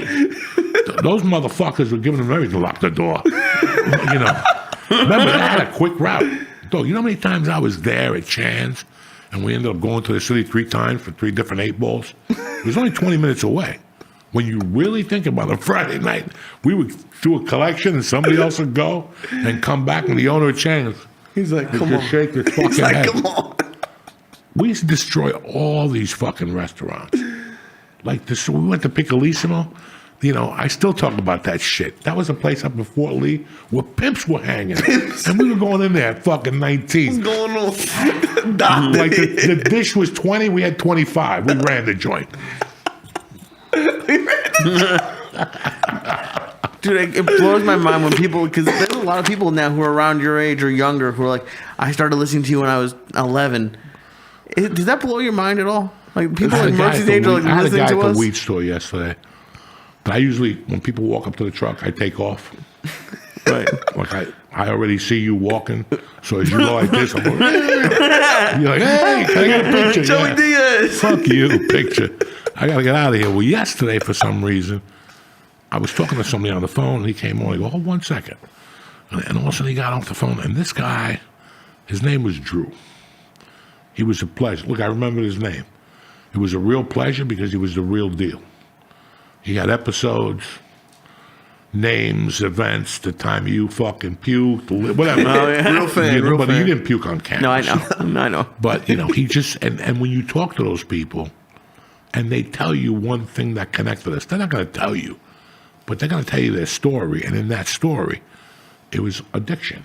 He got clean. He started listening to us, and he told me, he goes, I come to the weed store all the time. It's not a drug. It's the other shit that was taking us down. Yeah. And that's it. And when you look at it that way, it was, listen, man, I talk to a lot of people in the daytime. And some people just don't come off the right way. And some people just have that. I'm sitting next to them for an hour at a restaurant. As I go to leave, they open up on me. And they tell me, hey, I didn't want to bother you, but I came to this show at the Stress Factory. I saw you with Rogan at the State Theater. I saw you in the city, you know, and it does something to you. You're like, what the fuck is this, you know? Yeah. You think it's not weird that, listen, everybody's got a following, okay, when you've been around for a while. People see your movies and they try to connect you. But what we had with the podcast was they didn't, when you see Adam Sandler, you don't know what Adam Sandler's about. He's doing a funny movie. Podcasting changed all that. Mm-hmm. And it tapped people. If you want to tell somebody, you have to be very honest to do this podcast shit. Because when you're telling people, you can't come on here and go, I sold 8 kilos and I made it. Yeah. You're a fucking liar. Why would you even try to sell me that story? Tell me about when you failed. Right. And I got tons of those fucking stories. Yeah, listen. Do you know what I'm saying? Like, Professional. tell me when you failed and how you fucking overcame that. That's what we want to hear. That's what people want to hear. They're in the same fucking debt you are. They're in the same predicament you are. They're all in the same predicament. They did drugs, their wife, whatever. How easy it is to get hooked on drugs in this country now. Oh, they push the easy? Oh my push the God. pills down. How easy, bro. Can't get mad at somebody because they're junking it up. It happens just like that. You hurt your knee. Next thing you know, you're on pain pills. Yeah. Next thing you know, you're in Newark shooting fucking heroin in your fucking legs. Who knows? I don't know. Yeah. I'm just telling you what I hear. So Oh shit. that's the connection. Our connection was that we weren't perfectly. You and I were far from perfect. Yeah. I didn't come on here with a hairdo or with glasses on or with an Izod shirt on trying to. This is it. And this is as good as it's going to get because this is how I walk around in the daytime. Yeah. You're real. It's This is it. And it's funny because I wouldn't say I felt bad, but when someone who's 25 was telling me that when they were 11 they were watching me do acid, I felt a little bit bad. Like, you know, it's like, oh my God, I can't believe you were. But then, that's a better way of looking at it. But also, Lee, it's not just you. Like, look, I'm doing this. Do it too. They just seen you get fucked up on it. Like, I guess I'm not gonna do acid. Let's hope not. Yeah. You know, listen, when I see a 28-year-old or a 22-year-old, it's great. It shocks me a little bit. I try to be as nice as I can be. I'm going to tell you who throws me off completely. I'm gonna tell you who throws me off. That I lose my breath. Really? I already know. Women. Yeah, that is very From surprising. 25 to 34. That's the age gap with me. That I just don't get it. You're too nice. Yeah. And they fucking go off when they're next to me. Even the boyfriends are like, they go off. Oh, those are fun. Those, yeah. Those women are fun because they'll come over, say, hey, man, I love and the boyfriend stand there like, who the fuck is this mook? Yeah, listen, like, I And guess maybe you're her and her girlfriend listen to Rogan or something, and she listens. But they pull me aside later and they go, bro, you were my uncle. He's dead. He was a gangster. You're the same fucking person. That's when I go, holy shit. Because I get that all the time. Oh, dude, it's fun, and it's not bad. Like when guys come up to you and say "cocksucker," I get why. I know why they say it. And it's funny. The Women say it. When they say it, I can always tell they're gonna be great. It's gonna be that woman who says she'll scream it from like right in the. They don't care. It's so much fun. They don't care. Oh yeah. Look, I was at 618 with my wife, and there was the hottest blonde in that joint, yelling, cocksucker, I'm buying you a drink. Dog, I still got the drink on picture. Did I show it to you? It was the fucking martini with the Church of What's Happening Now. No, I don't think so. Come on, dog. Holy shit. And she goes, I saw you at the Bayside, and you ran from me. I go, look at you. You're 6'1", you got size double D trees. You look like a fucking model. You got ass for days. The boyfriend didn't say a word. He just sat there like this. And she's like, fuck yeah, I'm from Staten Island. Dog, you know, what am I going to tell you? they love you, man. And you know what? At the end of all that cloud and the yelling, they'll pull me over. Dog, I know a girl from a restaurant. I talk to this girl all the time. Great kid. She works, the doctor I go to, she works next door. Okay. And she goes, I saw you there one time. And I go, yeah, I go to that doctor. We started talking shit one day. I known her for like 8 months, 9 months. I went somewhere and she goes, Joey, this is my mom. And I introduced the mom. The mom was cute and shit. And later on, she goes, I go, what your mom's think? And she goes, no, this ain't crazy. This is a regular girl. This ain't crazy. Yeah, this ain't crazy. Shout out to Crazy. No, this ain't crazy. This was just a regular girl. And she goes, my mom pulled me aside and said, now I know why you like him. He reminds you of Dad. Because her dad died 10 years ago. Nick's friend. It's Nick's buddy. Oh, okay. I'm all friends with them, that side of Oh, Old that Bridge. crew. That's nice. And that type of shit always makes me go, you saw the book signing. Yeah. I did the one in Staten Island, dog. I had a girl that walked in there, an Italian girl that was a fucking 20. And she had 6 gorilla brothers tatted from shoulders to neck. They stopped eating steroids. They were just eating the syringes at this point. And the mother was throwing heat. That's awesome. And they came in, and she came in yelling and screaming, cutting the line. Cutting the line. Shout out the And Italians. she's like, here's the deal, motherfucker. That's us. My mom wants to cook for you, blah, blah, blah, blah, blah, blah. Let's go. Blah, blah, blah, blah, blah. She just started going off, and then she went and talked to the mother, and the brother came home, and he goes, Listen. my father died 4 years ago. She became a retard. She heard you on some podcast talking about shit. She went crazy. She goes, there's times I get home, and she was in high school listening to you. Oh, shit. Because you he goes, and to boot, it's real. You do remind us of our father. Holy shit. Are you sure you're not Italian? We had to look at you. Everyone says that. They're like, Dog, they were like, we had to look at you and look you up. Because maybe our father flipped. They're like, we didn't know. Cuban now, you tell them Dog, what. and you sit there and you want to cry. You're like, Yeah. God damn it. You know, I thought it was because I told the joke about Selena Gomez or something like that. That shit went viral. And we were just talking about that the other day. You continue to go viral even with your old clips where you was the karate man, 600 pounds, or even that clip, the Selena Gomez. You didn't try to do that. No, we were having a conversation. You never tried. People who try to go viral will never go viral. I'm Yeah, not trying clowns. to go viral. I'm just trying to do a podcast. Never. To hang out on Mondays, to meet new people, for the audience to meet who's in the fucking background. So where'd you go to college, Nick? So I went to John Jay Criminal Justice in New York City. And then where'd you go to high school? North Bergen? No, I went to Paramus Catholic. Shout out the Paladins. How come you got out of North Bergen? You know, it was time to meet some white women. No, I'm just No, it was just I always wanted to go to a Catholic school, compete for sports, and that was the best opportunity for me. And what was your major out of college? I went to criminal justice. So I was thinking maybe go to law school and become a lawyer. And I was working at a law firm for a little bit, and then I wanted to do follow what my grandpa did. So now I'm entering the world of politics. So we'll see where it goes from here. Fuck coaching. Fuck coaching. No coaching. Just making moves, making money, and supporting my uncle, whatever he needs from me, and I'm here for him. So can't wait for you to start going on the road and get these shows done. I gotta get healthy, man. Yeah. You know, and I got some good dates. They threw me some good places. Right. Except one I don't want to go to. Yeah. Fucking California. I was like, This guy it's going to be a mystery. No, I Like, love- fuck I California. love California, and I love to go back there. Not to this particular. Right, no, place. I'm But beside that, it's all gravy and stuff. But it was just nice that, you know, the only connections I really have to North Bergen now, a couple people my age, like your uncle, Lisa Gallo, Yeah. and the rest, you know, Ciccarelli, who I got to have on this fucking podcast. I forgot to call him today. Oh, to tell him man. to swing by. Mike Ciccarelli, shout out to him. You know, all the kids I grew up with are in fucking, what's that town you got invited to for the Super Bowl? Nyack or, no, where'd you get invited? Your sister? Mawa, shit like, you know, everybody I grew up with is in Mawa, stuff like that. They got money. They want to get out of here. These Yeah, days. no, and you can't blame them. I mean, listen, man, I drive through North Bergen. Today, I made a left somewhere, and I'm like, what the fuck? Oh, because it pulled me off Columbia Avenue. It pulled me off to 3 and took me to Columbia Avenue, which is great for me, because that's my grammar school.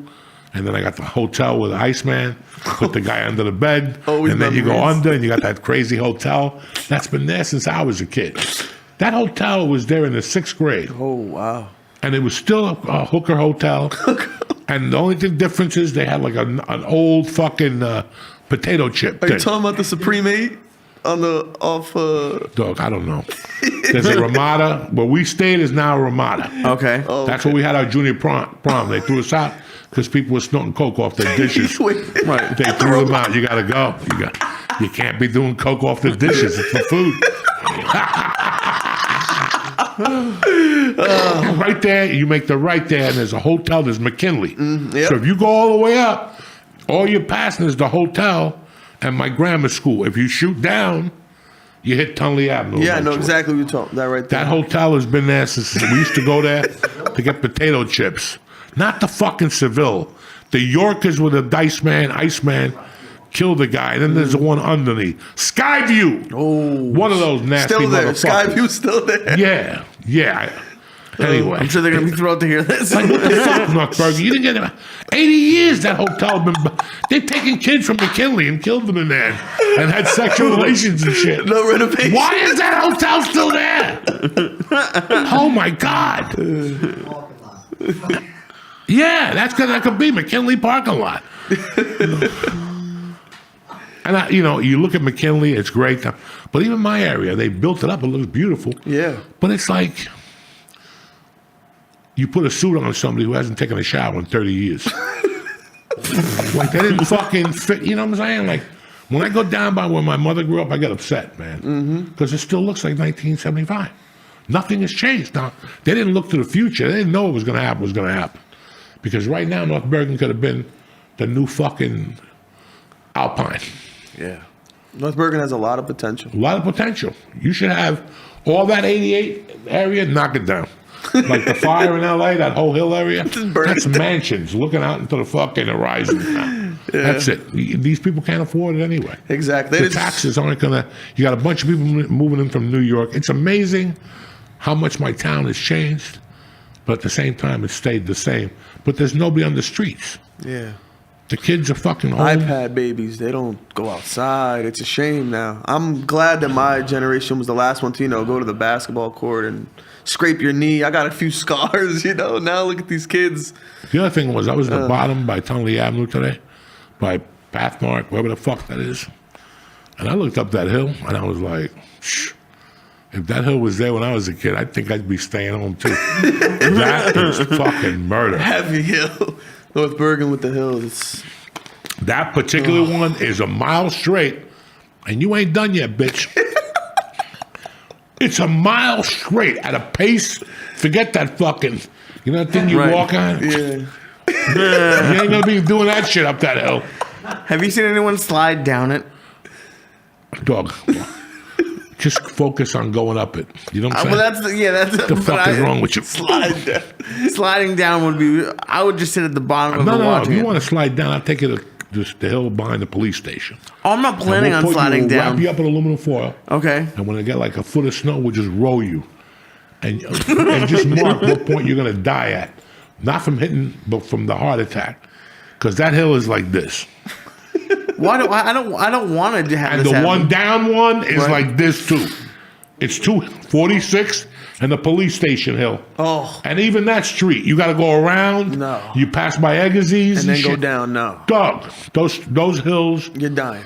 They call it Dead Man Hill. Dead Man Hills. Dead Man Hill. Go down.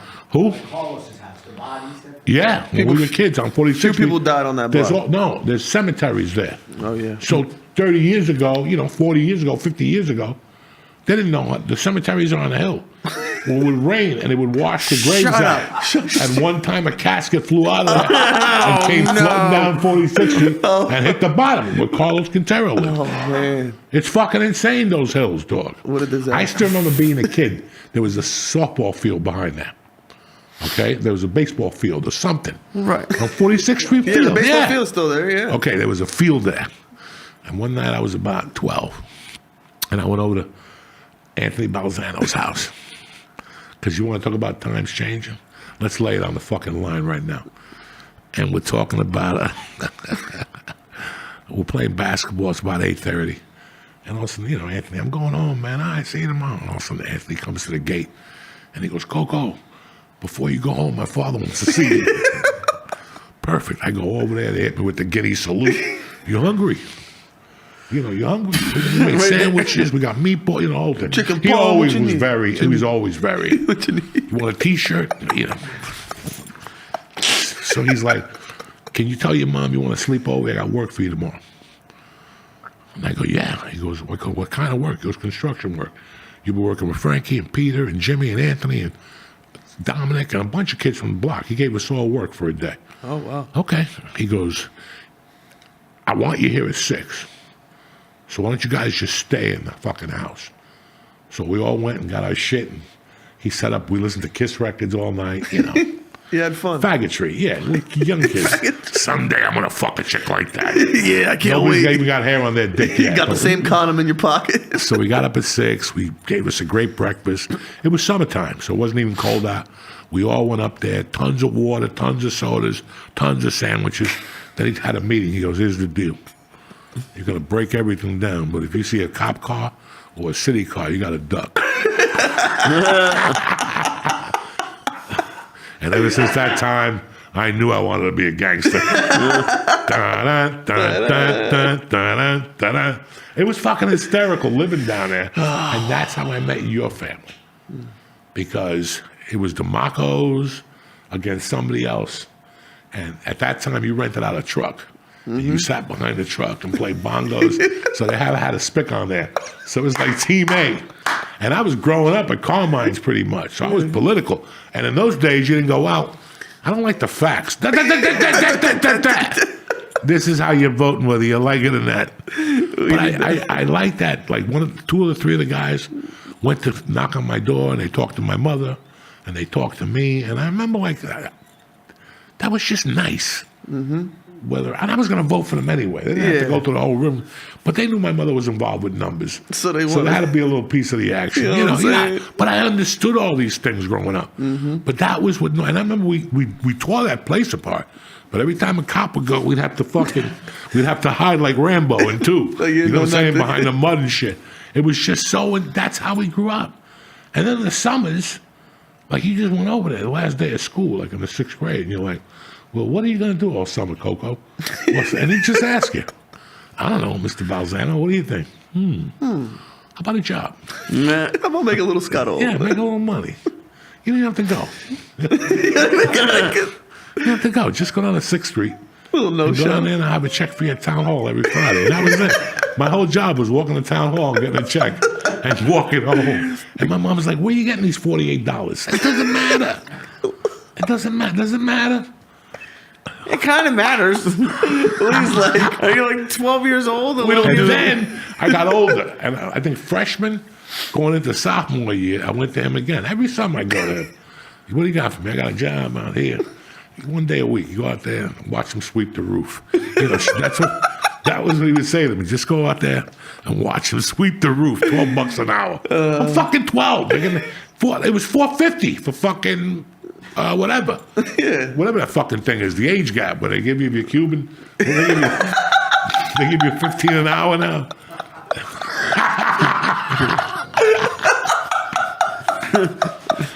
There's something wrong with my uncle, guys. Dog, it was hysterical. So that summer, he got me a job at Horace Mann as a fucking janitor. Shout out to Horace, man. You know how many times I went there? 2. Maybe 4 to pick up a check. Then they said, we'll just leave it at town hall. That's better for me. I don't take a bus all the way up there and waste my time. Wasting time. But I still remember walking in there being in shape, and there's a bunch of old guys with all got limps. My back. And they were buffing out the floor and moving the chairs. And I'm like, what's going on, guys? And they would just look at me. It's him. He ain't going to help us. This young You guys need help? Yeah. I'll be right back. Let me go put my soda away. Get the fuck out of here. Damn. I'd run right down. That was, and you hate to say these things. Hey, listen, we were fucking kids. Yeah. Who knew if he was paying me out of his pocket just to be cool? But it was just, that's the mentality we grew up with. We were always robbing something, and you never got in trouble for it. When you don't get in trouble for robbing, you keep robbing. And you were the king of that. Especially when you got an eye for shit. People like when you rob. This kid's got a nice eye. He's bringing good money in. Yeah, he's an earner. I'm not coming to your house with a stereo with wires on it. I'm coming with a box designed. Newest TV. A presentation. I have presentations. I think the biggest fucking joke of my career, and I'll tell people all the time this, deep, listen, you have those moments in your life. You have to think about what the moments are and that define you. There's like 2, maybe 3 of them. It wasn't the kidnapping.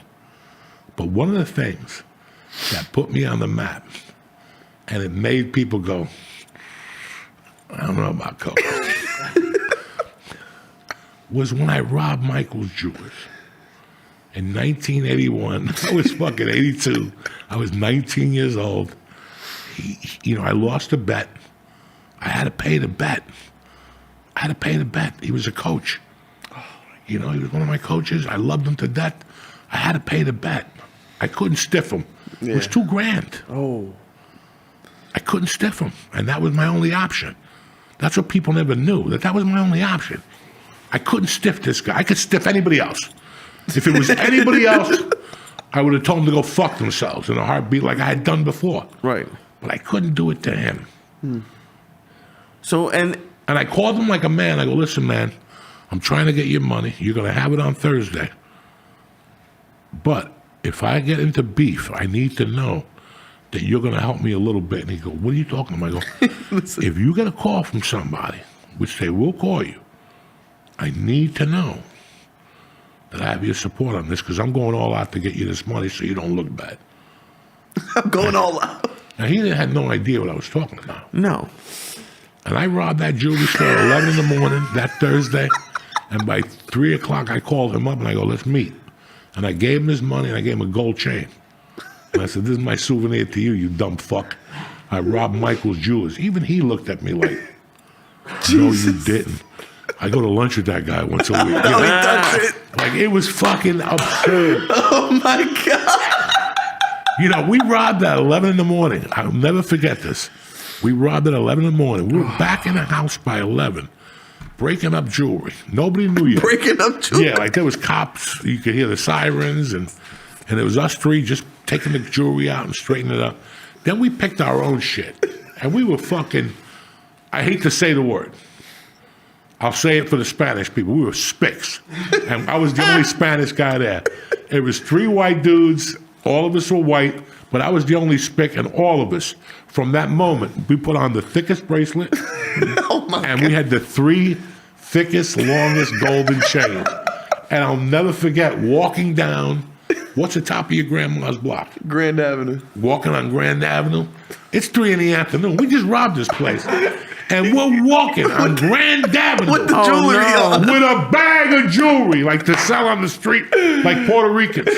And I'll never forget, two dear friends of mine were driving. And as they pulled up, they even uttered the words, like, look at these motherfuckers. They pulled it off. Because usually when people tell you shit, they don't do it. What happened? We're down there. The cops. I had robbed that place 2 times already. I knew all the doors and out. For me to rob it a 3rd time took balls, but I was desperate. That's dangerous. And I had been setting that up. It was one of those things that you look at and go, you know what? I'm not going to do it today. Right. But eventually, I'm coming back in here to get mine. 'Cause I checked it out. It wasn't connected. It wasn't plugged in. There was no lock on it. There was nothing. But I know for a fact, in my heart, I will tell you this today, that when I did that day, like by 3 o'clock, we already were walking down Grand Avenue. By 5, everybody was paid. I had already cut a deal for a pound of Thai stick, which I'll get to you later. And we had already bought like fucking an ounce of blow by 8 o'clock. And we still had 2 bags of jewelry left. And that was Thursday. And I'm walking down the hill like at 5 in the morning with the jewelry coked up out of my mind. And I bump into, God rest his soul, Kurt DiLorenzo. And I go, Kurt. And now I trusted Kurt like I trust you guys. I can give Kurt this and it'll be there with the water at that level. I go, I don't want to bring this home in case the cops raid me tonight. Smart. Put this in your grandmother's apartment downstairs. I went home, I took a nap. Dog. Now, Kurt was built like a Greek god. I get up, I eat my breakfast, I call Kurt. I go, I'm on my way over. He goes, good. There's some people over here that want to see you. I'm like, fucking Kurt. I'm probably going to walk into the cops. Bro, I walk in.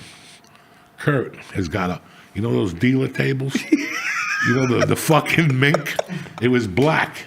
He had on his mother's table. Oh. He had all the jewelry put out. He had no shirt on. And he had like 10 gold chains on. And he had a pocket full of cash. And I'm like, Kurt. And a bunch of people were there. He was having like a yard sale. And he was asking people for more money than I would. Because each chain had a label on it. Like if it said 1,800, I'd say, give me 800. Kurt was like, give me 1,000. So I get there. He just handed me a bunch of money. And I gave him a chain and his mother. And even Chris, the brother, tells me today, she died with that chain. She died. She loved that fucking chain. I gave everybody a fucking chain, though. I was like Bless Johnny the Chain. community. It was, just to think of what the fuck we were doing at that age, just to put in perspective. Like we had just graduated. I didn't graduate. The dudes I ran with had just graduated in June. None of us had jobs. We were just getting off the fat of the land the whole summer. We were walking into places that had 30 air conditioners. We had 30 air conditioners at one time, at 200 apiece. Those went like this. I took them up to Nick's Pizza and put them in front. And Nick was out there. Come here. Cigarette. 250. Cigarette. Oh, yeah, everybody made an angle. But the gold chain thing was just like, after that, it just spread like fucking wildfire.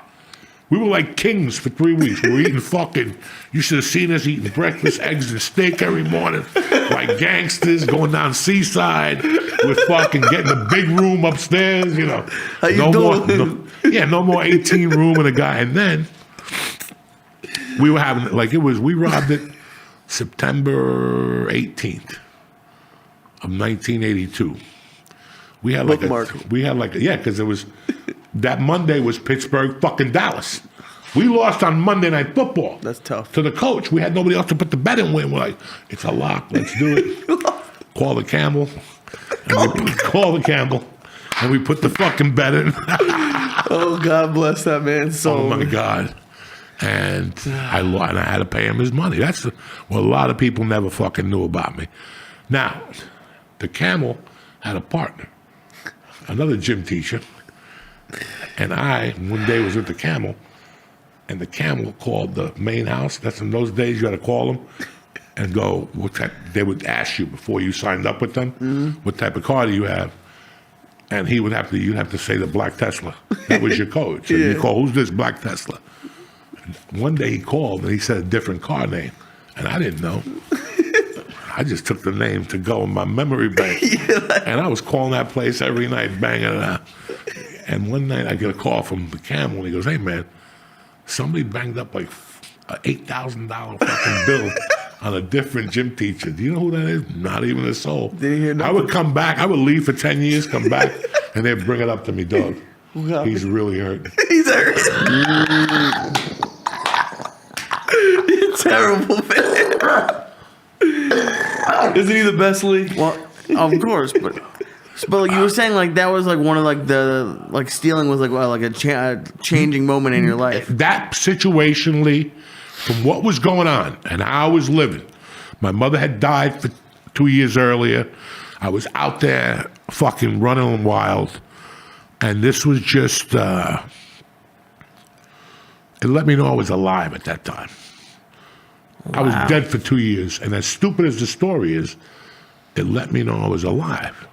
Because that's another like because what I was thinking was like you had a buddy who you gambled with and he lost and like he spent like a summer working 3 jobs or whatever and like I was gonna ask if you ever thought about doing that, but I'm not saying you're proud of what you did, but it sounds like it was kind of good for you. Is that what you're saying? At that age, I had nothing holding me down. It's not like I had a mom and a dad. I had a report anywhere. I was basically a nomad living in my friend's basement. Right. Okay? And what were they were either going to beat me up or whatever. I couldn't do it to him. Because he had to go to his people now and go, this guy don't have the money, and I got to put him on a payment plan, which is worse because they juice you, Lee, Right. for 10 points. Need those points every Or week. 7 points, and that's even worse. So it was just a bad. This is 82. Fucknut got in trouble a year later, and he lost $160,000. God rest his In soul. the 80s, He was 160? my brother, that kid, and he was a great kid. He lost, bro. He was up a ton of loot going into the Redskins against the Dolphins, and he went the wrong way and sat on people's action. And it was not a good morning that next morning. It was not a good couple weeks, and then he had to tell his parents. But I already had to leave. I had already an out. I was robbing a bookmaker in West New York. I was going to pay a few people and then get the fuck out of here. I already had an out. I was leaving with the kid named Jimmy Burkle. And Jimmy couldn't wait for me because I kept saying, Jimmy, if I get this bookie, it's a big difference from me going out there with 500 to 50,000. I can't keep waiting for you. Jimmy left on a Thursday. I'm like, I'm dead. I went to there used to be a travel agency next to a recruiting station on Bergen Line. And I went to the fucking travel agency. I had a choice. I could join the recruitment station or I could go to Colorado. So I went next door and I got a one-way to Colorado to take me out there. Right. And 2 days later, I walk into the bar and there's Jimmy Burkle. The transmission broke in Pennsylvania. I had to get towed back. So fucking, that's God. He had to wait for me. Towed I was back. like, when are you leaving? Tuesday. I'm in that fucking car with you. And then I went and robbed the bookie, but I couldn't break in. That's when the dog turned on me. Oh, After that I fed him for bastard. 5 Yeah. days, Burger King. I wasn't even eating. I'm feeding this fucking dog, and now I want to go get a German Shepherd. Like all of a sudden, I forgave him. You know what I'm saying? You want a baby savage? So this political game you're getting into, Yes, sir. rough game, big payoff. Definitely big payoff. You know, it seems like to me, listen, I don't know anything about politics. So when I talk to you about politics, we're talking about here, Hudson County. And it seems to me, listen, everybody knows every mayor in Hudson County the last 80,000 years has ended up in prison, dead or electrocuted. I mean, it's no, even Menendez, when is he going away, that poor Oh, bastard? man, he got 11 years. But, you know, it's like, one thing I do have to admit, I grew up here. So George grew up in Bergen County. I grew up in Hudson County. I grew up in Union City. My mom had the bar there, so we had a lot of contact there with people. Exactly. North Bergen, I was in the hub downtown. I was in were the right fucking there. hub right there with the Right A-team. You know, I still remember how good Peter Mako was to me as a kid. You know, and I never forget that. Like, I didn't know Joe then. I didn't deal with Joe. I always dealt with Peter. And this is what I remember. I was a basketball player, guys.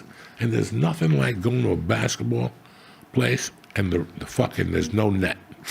Or the net is broken. Especially if it's made out of metal. The worst. It gets caught up there and now you gotta you gotta jump after every fucking shot and get Jump the up and goddamn. down.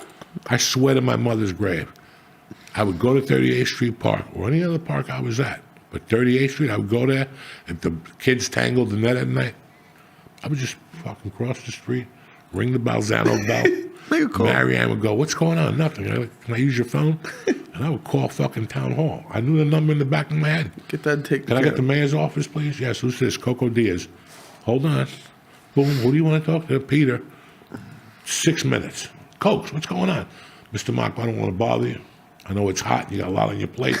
But my fucking net is down over here." Come on, man. Bro, by the time I hung up the phone and went outside, there was a truck, some Puerto Rican dude with a ladder, with another guy giving him a wrench. You know, when you're a kid, you don't forget that shit. Of course not. On a hot day. I also don't forget how, he used to go, "Do you guys play there all day?" "Yeah, I'll have something for you by 1 o'clock. And a week later, he always sent the prison sandwich. The bologna with the American cheese. He brought the Sanders. He brought the school fucking, lunch. the peel and eat cheese, this fucking guguts. An apple, a drink. Like a sugar cookie or something? Yeah, there was like a milk. an orange drink. It wasn't orange juice. It was orange drink. Right. And it was still, bro, but I remember then they used to send down those buses. And they took you to Yankee Stadium, bitch. I went to with no seatbelts and shit. jumping up and down. Yeah, these little fags today got seatbelts, air conditioning. We had that hot tin motherfucker. Nobody ever died like that. There's a case right now in Jersey where a lady left a little retarded girl in the back. Oh, boy. And she died in the bus. Did you see that? She's suing it. She's going to win. I don't know what's going on. I don't mean to bring light on it like that. Look, I saw fist fights. Like, you talk about fist fights in the emergency room. Right. I saw a fist fight in my grammar school. Not once, not twice, like 3 times. Recently? And nobody had fucking trauma. Nobody had to see the school counselor. Oh, back then. I can't come to school tomorrow. I saw Louis Hernandez beat up the principal. You just went home. You didn't even tell your parents. How was school today? You didn't tell your parents. We didn't talk about nothing. Nothing. You don't see it any. Like you've told stories. Fuck a fist fight at your school. You saw parents coming to beat up teachers at your school. Tremendous. North Bergen in the late 70s. No, and this is why I say to people, like, and I know you heard a ton of this shit from know. your uncles, because that generation, like, you have 3 generations of uncles. And let me tell you something. Your Uncle Mike, that was fucking 80, 81. They had their own issues. And then Vinny showed up, and that's a crew of 84, 85 who won the states. And that's Animals. Savages. Because they picked up what we were like, we're going to go our own ways now. They're like, well, we're picking up that torch. Bring out the fucking shovels. We're going right in that Frank fucking- Sinatra in the They were 85. 85. You were I 22. left in 85, but the winter of 84, those kids won the states. And North Bergen had become, Powerhouse. no, it wasn't even, the football added to what was going on in the Off the in street. the city of North Bergen. Oh, yeah. And the city of North Bergen, like every other city in Hudson County, was going off because this was the main shipment of the drugs. Lincoln Tunnel Hotel, all those hotels you see out there, all those fucking Ramadas and all that shit. They had the old lady upstairs and 2 machine guns with the kilo and the family of 6 downstairs. like the Scar- It was a family vacation. That's when they bring in 10 kilos of coke. You went to the hotel, you met them, they took it. They went to fucking, there was no American Dream Mall. They just went out there and looked, ooh. And then they got back to New York. I mean, that's where all that shit started. Yeah. That's where all that shit started. All those dirty hotels you see on Route 3, where do you think they were staying? They're still there. That Howard Johnson, you walk in there, you test positive. There used to be a Howard Johnson's, right? On Route 3, Secaucus. It's not close to anything. And they have a restaurant in the building. I knew 10 dudes that would set their coke up there. And then stay at another hotel with their wives and kids and put like a mule there at that hotel until you get up to Union City. And then expand it, and then this whole fucking town was fucking twitching for 3 fucking days. I'm just that blow because like I go to hotels now and they like you need ID, you know all that. Like I can't imagine just getting all these hotel rooms. A name. A name and it's some Just cash. a name and cash. Name and cash. You kept it simple. All those hotels on Tunley Avenue, those are sex hotels. Filthy. You ever go to one? I've been to 2 or 3 of them myself. That's where you take your girlfriend. You start scratching when you leave. Everybody's itchy in the car Yeah. and shit. Oh, no. I've never You been definitely to get one of those. crabs. That's not my crabs thing. is like you walk in there, you get crabs. I Not the domino. Those are the dirtiest of the dirtiest. Dirty. Still there, the Domino Inn, right down the block from my grandma. Yeah. Dog, they have a tub in there. The king room. You know how many times I went from fucking your grandfather's over there? I know one night particularly I went right from there, Right down the block. and they had that jacuzzi, and you could see little kids in there, like what they were gonna look like 10 years from now. Oh, that place was fucking disgusting. You woke up in those places, you didn't know what was worse. Like your life. Like when you open your eyes in one of those hotels, you look over, you're like, all right, I must have fucked her. And then you look at your money, that's gone. You look to see if there's coke left, that's gone. Everything's upside down in the air. The mirror's broke, the straw got broken in half, and your fucking page is going off. You owe like $10,000. You're like, what are my options? What are my options? Let me commit And she's another one. waking up.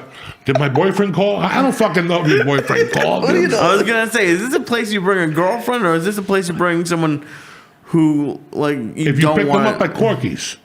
Right. Like there was like 2 girls I picked up at Corky's. I was homeless. Homeless. I was homeless. I take them there, get a shower them up.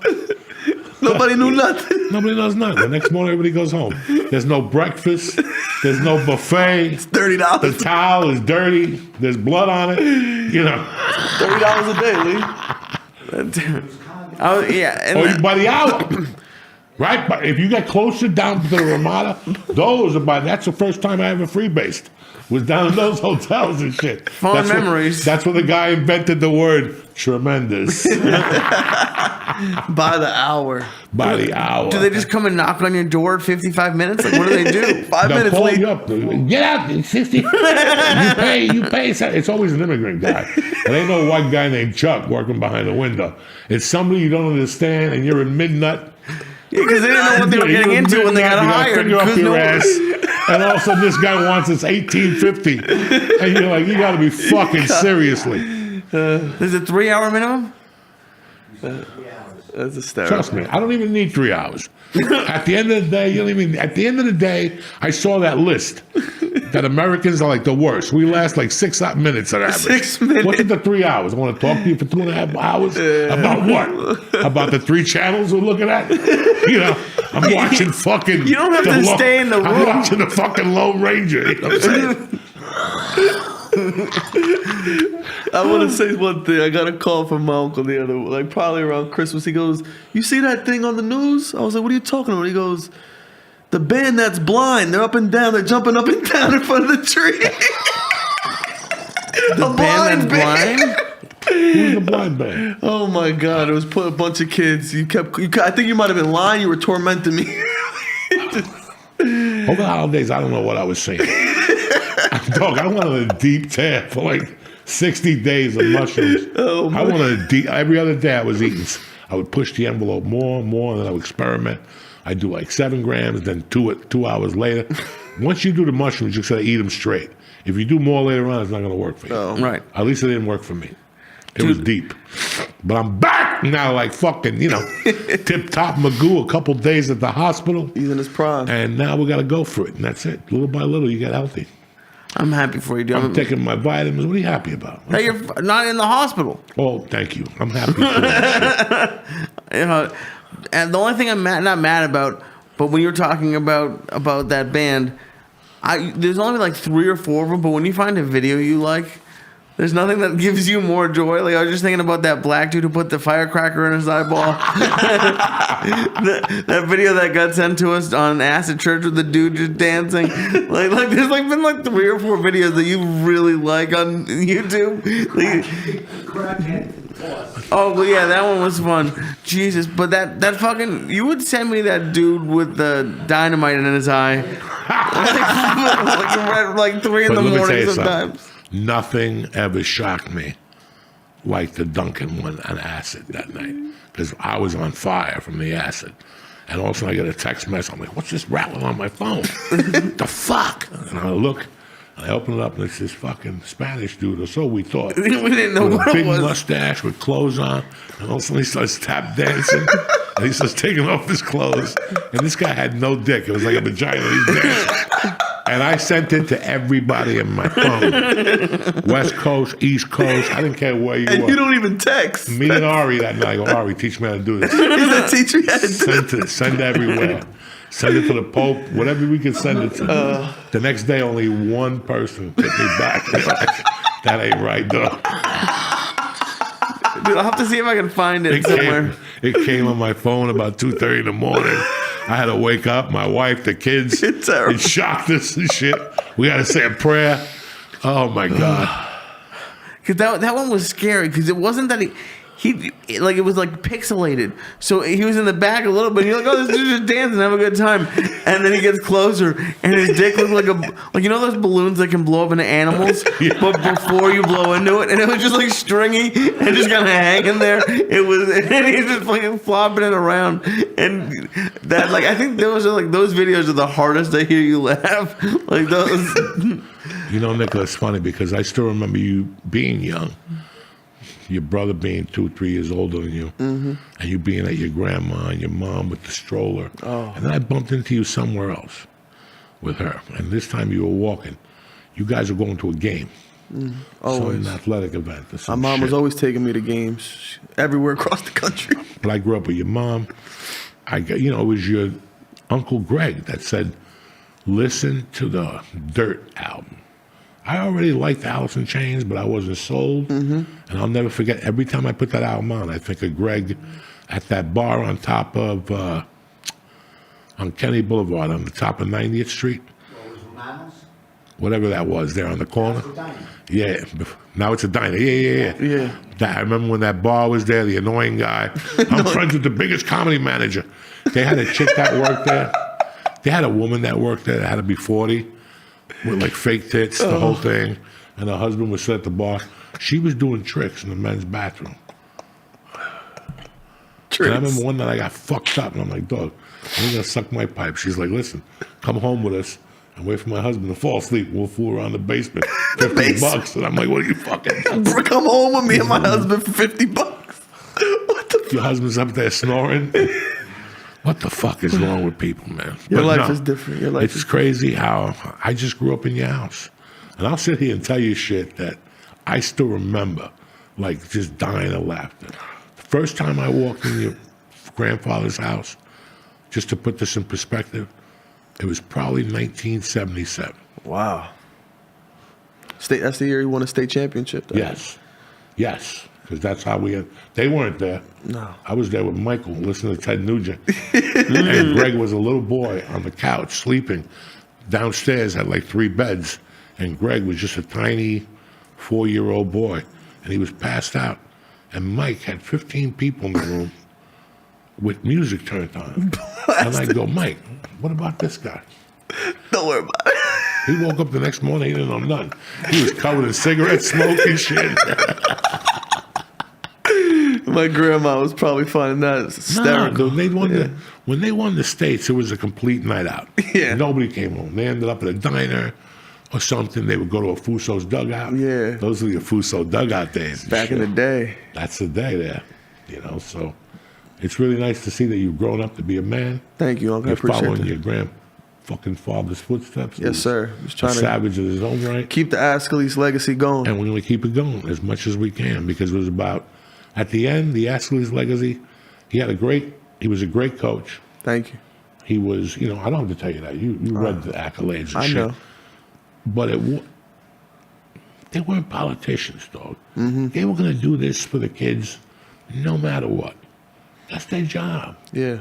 When you gain kids' trust and they can't talk to their parents, because that's the kids who, their home lives are shit. Yeah. And at one point, these coaches, they find out what's going on. And now they got to step in. And they did. My grandpa and my grandma definitely stepped in. Doug, they stepped in. And I'm talking about at every level here. Mm-hmm. I had a coach, John Barone. I had him on here. He's like an uncle Drove to me me. home when my Yeah. mother died. I mean, these are people that didn't have to do this shit. That's why, when people talk to me about politics now, you want to know why? Because that's a relationship I want. I'm not going to get it. So why you bullshit me? Why are you wasting my fucking time? Exactly. You don't even look me in the eye.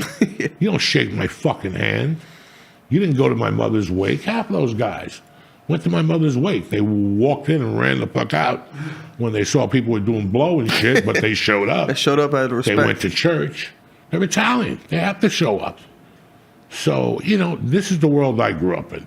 I say a lot of fucked up shit about this world, but that's the flip side. Guys like his granddad, even the guy who, you know, Balzano, I talk about him, Mr. Bender. These guys raised us, bro. There was nothing that, they didn't have to come, you never had to go up to them and go, I'm hungry. They fucking knew. They took the pressure off you. They could see you walking. Hey, duh! You're hungry. Come on. Yeah. And that's, you know, that's what means everything to me. Not eating, but that gesture. Right. And that's what we've lost. Let me get that water before. I'm sorry to bother you. So what's the ultimate goal, Nick? Like, what is, 20 years from now, what? Not 20, 10 years from now, I'd like to be a mayor. Okay. That's my goal. By the time I'm 35, I want to be a mayor somewhere in the county. Cool. And because I don't even know, how do you get started in politics? I was just happy Watch to be. The Wire. Yeah. Councilman, then you go up against Tony Gray. Yeah, but I was just born into it, I could say. So now that I'm old enough to understand it, I'm just happy to be supporting the sheriff in Hudson County, and we're gonna win this election in June. That's all I have to say about that. That's awesome, dude. Thank you. I appreciate that. What do you think, Lee? You gonna help What me do out? I think? You gonna vote? What are you gonna do, Lee? If you want to get me a residence in this area, I'll vote for you. Dog, Absolutely. This is Bergen. You already live here. What are you talking I've about? lived here for 20 years. We got an apartment upstairs. Right man. here. This is your apartment. Yeah, what do you- Perfect.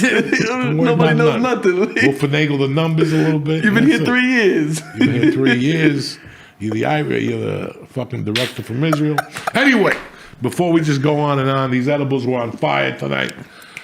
We gotta go. My nephew Nick Askeles, Thank vote you. for him.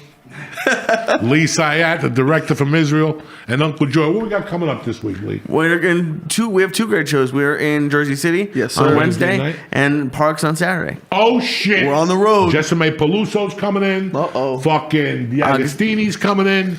It's gonna be a nice weather. Hopefully, I'll make these fucking shows. You'll be okay? there, Unc. You know what I'm saying? I'm gonna try my fucking hardest. You'll be there. Because I only got a few steps, so I got to get to the microphone and then pace myself and then attack it. Tranquilo. So that's what I'm doing. Tranquilo. Lavate chocho. Tranquilo. Uncle Joey loves you. I want to thank George, Lee, Nick, and myself for being here on a beautiful fucking Monday night.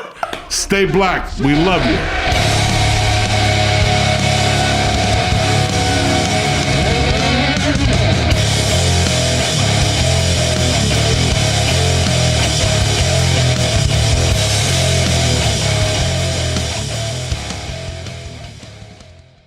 Hey, Uncle Joey here. I want to talk to you about something. If you miss the cereal of your childhood, but don't miss the sugar, here's something you're going to love. It's called Magic Spoon, and it tastes like nostalgia. Magic Spoon has got a ton of protein, but still tastes just like the cereals you remember eating as a kid. Every serving of Magic Spoon has 13 grams of protein. Again, 13 grams of protein, 0 grams of sugar, and 4 grams of net carbs. It comes in flavors like chocolate chip cookie, birthday cake, and even peanut butter. Listen, my favorite, I dig the peanut butter. I like peanut butter. So if you eat breakfast on the go, Magic Spoon makes cereal bars that you can take anywhere on the go. So do me a favor, get $5 off your next order at magicspoon.com/church, CHURCH, or look for Magic Spoon on Amazon or your nearest grocery store. That's magicspoon.com/church for $5 off. Kick this motherfucking meal, Lee.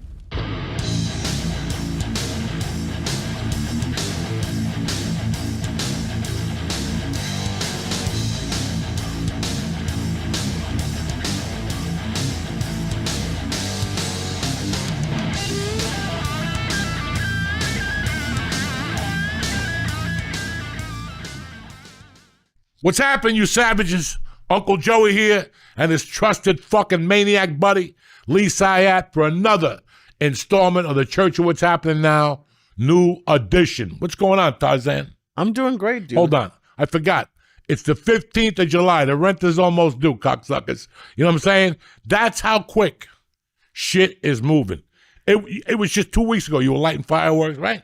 3 days ago you were jumping up and down with your uncle. Happy 4th. Look, it's the fucking 15th already. It's great. But you pay the rent right as it's due. I always wait till the 5th. Like even today, I like the mortgage. I pay the mortgage at as late as I can. The 11th. You pay the mortgage on the 11th? I pay it on the 14th. For Why? the 15th. Mine isn't due to the 15th. Oh, that's a nice one. Well, it's due the 1st, but they give you like a grace 15 period. days. Oh, I'm Jewish too. I don't pay it till the last minute. even if you have that money in the bank account, you don't pay it till the last minute. You want every last penny of interest. fuck no. I hate it. I always as late as I can, and it makes me so happy. Dog, I like paying my bills on time. I paid on time, but I don't. Why would I want to give it to him right away? I can't tell you how excited I am to get my apartment deposit back. That's $4,000. 3. Oh, I'm gonna be sitting there That's with a lot of notebook. donuts. Oh, it's a lot of things. That's a lot of things, yeah. Fucking donuts. 3,000. When's your last day there? The 30th? In theory, yeah, but I'm gonna be gone. And your Probably birthday is this the week. 28th? The 20th. The 20th. Look at you. 30 Sunday. fucking 7. I was 23 30s. when this started. 23 when I met you. Now you're 37? Yeah, Look fucking at you. wild, dude. Fucking corrupted them early. You know? Not even that all, early. Doing all types of edibles and more sugar in the pills and the whole thing. How was your weekend? My weekend was great. I went and saw Tara film her special. How was that? It was fantastic. It was a cool little theater on top of a dumpling place right next to Grace Papaya. George was very excited. I was on the train getting texts at like every stop because it goes away. And And you didn't tell him fucking the Cuban place. I up did. the corner. No, I did tell him. But I he told don't him. care. He don't care. He was gonna eat that great papaya. That poor little kid's hot dog. That poor little kid's crying over his cat. And George ate him. Yeah, and that papaya juice. But no, it's cool. I'm years away from ever shooting anything like that. But it was just cool to see like Tara do it because like when I met Tara, she was featuring for people. And now she was shooting a special. It was great to see Chaz. Had no idea who I was, which was fantastic because I was sober. You know, I said hi. I was like, nice to see you again, Chaz. And he was like, ah, nice to see you. And he had no idea who I was. But that was really cool. And then I've just been packing this week. What about you? Well, you know, the fucking ear. They got the stitches out. I had 60 fucking stitches. For that one thing, they gave you 60 stitches? I had no idea. I never asked. And then, like I did the show with you guys last week, people actually really think I got a facelift. Like I'm getting, I know. I'm getting 10 messages a day on facelift, what doctor I used. Some lady, they give you the other cream. At least I thought for it the was a good stitches. one. I didn't get no facial. I fucking got stitches there was a boil. It was so deep that when they had to take out all the skin, they had to pull the skin back to cover the hole. Right. That's what the problem is. So, but Thursday was a real fucking adventure because I went and I made a big mistake. I let my wife come with me. And my wife's chatty. So when we sat down at the doctor's office, the girl came in, then the main girl came in, and she's like, this ain't going to bother you at all, blah, blah, blah. We're going to do that. We got to suck a lipoma out of your fucking back. I go, okay. So she sets me up. I go, give me a couple of waters. When the doctor comes in and he starts talking to me, he keeps saying, yeah, we're going to take the stitches out. And my stomach started feeling woozy. I'm like, I'm not feeling good already. So I'm drinking a little water. And all of a sudden, she's like, we ready to start? And I go, yeah. And she's doing something for like a minute. All of a sudden, I hear like, dung, like she cut the stitch. Okay. And she goes, that's one down. And my wife goes, how many did he get? And she goes, I think it was 60 all total. And just that thought of somebody gave me 60 fucking stitches. Whatever happened to 3 stitches or 2 stitches? Somebody gave me 60 fucking stitches. And they have to pull out each one by one? One by one, or they pull them, then they pull the whole thing out. Lee, it doesn't matter. I didn't feel it. This is the situation. This is the world I live in. This is why I say to people, it's always mental. It's not anything else. It's whatever you put your mind into it. You know, I didn't even feel it. And I fucking went down for like 10 minutes. Like they had to put the fucking, dog, they put an ice pack on my neck and one on my chest and it melted within seconds. It just went, zit. I didn't even feel it. Did you pass out? I didn't go all the way out, but I was like, I don't feel good. And the fucking thing that, it's like when you torn your ankle, I have a problem that whenever I turn my ankle or I hurt my finger, it goes right to my stomach, like a shot. It feels like your stomach just gets like fucking a little, Right. and right away I got to shit and fart. So never mind passing out, never mind the stitches. I got to lay upside down with a fart in my ass that's about to come out. And fucking, it's a vacuum in my ass. I'm upside down. You know what I'm working with? And thank You God know. it wasn't me there because you would have let the fart go. I'm No, surprised you I'm didn't fart in front embarrassed of about the two fucking doctors in the room. They're women. I'll kill them with one of those fucking farts. Oh, I remember when I was about 400 fucking pounds, I went to the doctor one day in Los Angeles. This is my old doctor, Waxley. He's retired. And he had this Mexican assistant. I liked her too. And one day they put me on the table to check something. And then they both pulled me up. And when they pulled me up, you just heard this tremendous fart. Come on, it just came out. And at the end of the fart, everybody just looked at each other. Nobody made a move except me. I got up and blocked the door, right? Like, you know, to make it like, you held know, them hostage? Oh, I held them hostage with that fucking fart of death in the doctor's office. Oh my God. So I don't ever want to do it again because I remember the look on their faces. There's no windows in the doctor's office. No. So they got to sit there and inhale the whole fucking thing. Like, Is that why he retired? no, Waxler was going to retire no matter what. He retired after I gave him the pot cookie. He went down like Sarah Tiana. Well, you did not give your doctor a pop cookie. Yes, I did. He was so paranoid. He would always tell me, leave it in my office. I would always come to his office and go, Doc, I left you something. He was from Chicago. And I would leave him like a cookie or the things I used to give you and switch the labels. Oh, the Chiba Chews? The Chiba Chews. And I remember one time I went down there and I lost a pot cookie like a month earlier. And I got down there at 8:30 for a blood test. And I opened the trunk and there's the pot cookie in the back of the trunk. And I'm like, God damn it. I haven't eaten nothing. So I ate the pot cookie. The next day he called me up. He's like, get back down here. Your fucking test was all fucked up yesterday. You pissed all green. Oh, my He goes, God. what'd you do? I go, I ate the cookie in the parking lot. He was cool as shit with me. How did you find, did he ask for edibles? No, we were talking one day, and I just would, every time I go, I'd bring him a lollipop. And he'd go, you got to stop this. He would always say, you got to stop. I'd bring him a lollipop or a pretzel. You had to This stop, in but the he didn't say early no. fucking days of when me and Ralphie would go to a place next to Duke's. They had cakes and donuts and shit like that, so I would bring him stuff. Yeah, have this with your coffee.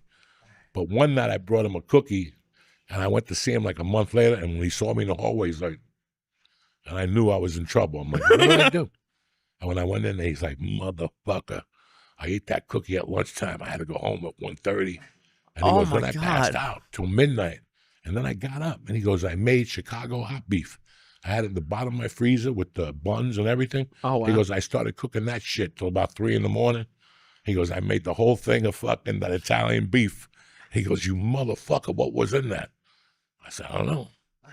So he's like, you bring me more. And I would bring him little cookies and shit. Do you buy edibles to give to people, to like fuck with people? Yeah. Yeah? Sometimes they just give them to you. You know, like, remember in L.A., people give you like 5 milligram Oh, yeah. candies and shit. What am I going to do with 5 milligram candy?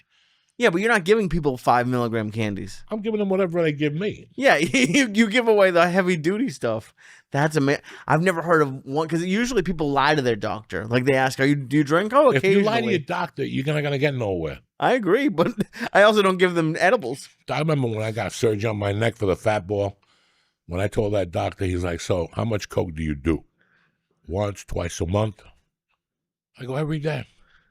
Holy He shit. goes, how much every day? I go, either a gram or an 8-ball, doc. I'm on fire. And he just sat there and looked at me for 8 minutes. He goes, just try to do it until the surgery. Not to do it until the surgery. Right. I did it till the night before the fucking surgery. I went in there coming down like fucking Tony Montana at 7 in the morning. I think I did get high the night before the surgery because I got high every night. I had a monkey on my back. I wasn't going to stop then. And when somebody tells you not to do it, that's when I do it. Right. When somebody says you can't do it because you're going to die, fuck it. I'm surprised Let's you even do went it. to the doctor. Huh? I'm surprised you even went to the doctor. I know you had the fat ball back then, but I had a wife, man. I got a girlfriend that would bust my balls. yeah, she would make you go to the doctor. I would lie to her all the time. Yeah, I went.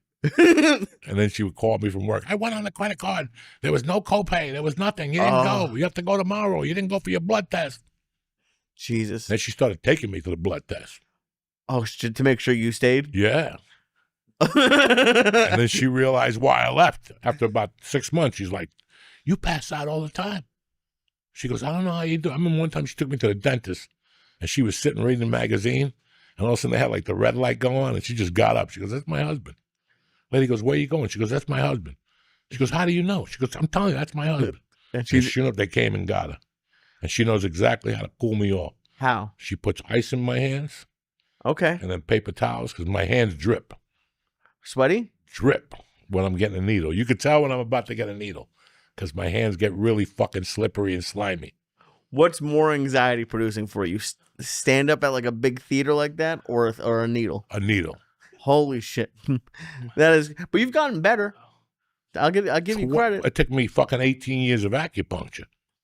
We're going on 18 years of I'm going on 18 years of sober from cocaine. I probably started acupuncture a year before I got clean. So the needles don't bother. But when I go to acupuncture, I still jump in the air. When Really? she puts a fucking needle in my foot or something, I still jump. She puts one in my shoulder that's like you can hear it going, eh, eh. Sometimes it bends.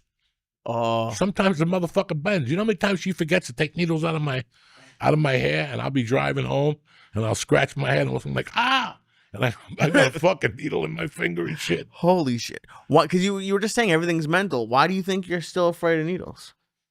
It's a 50-50. Okay. It's a 50-50. I went to the boxing gym today. I did 8 rounds.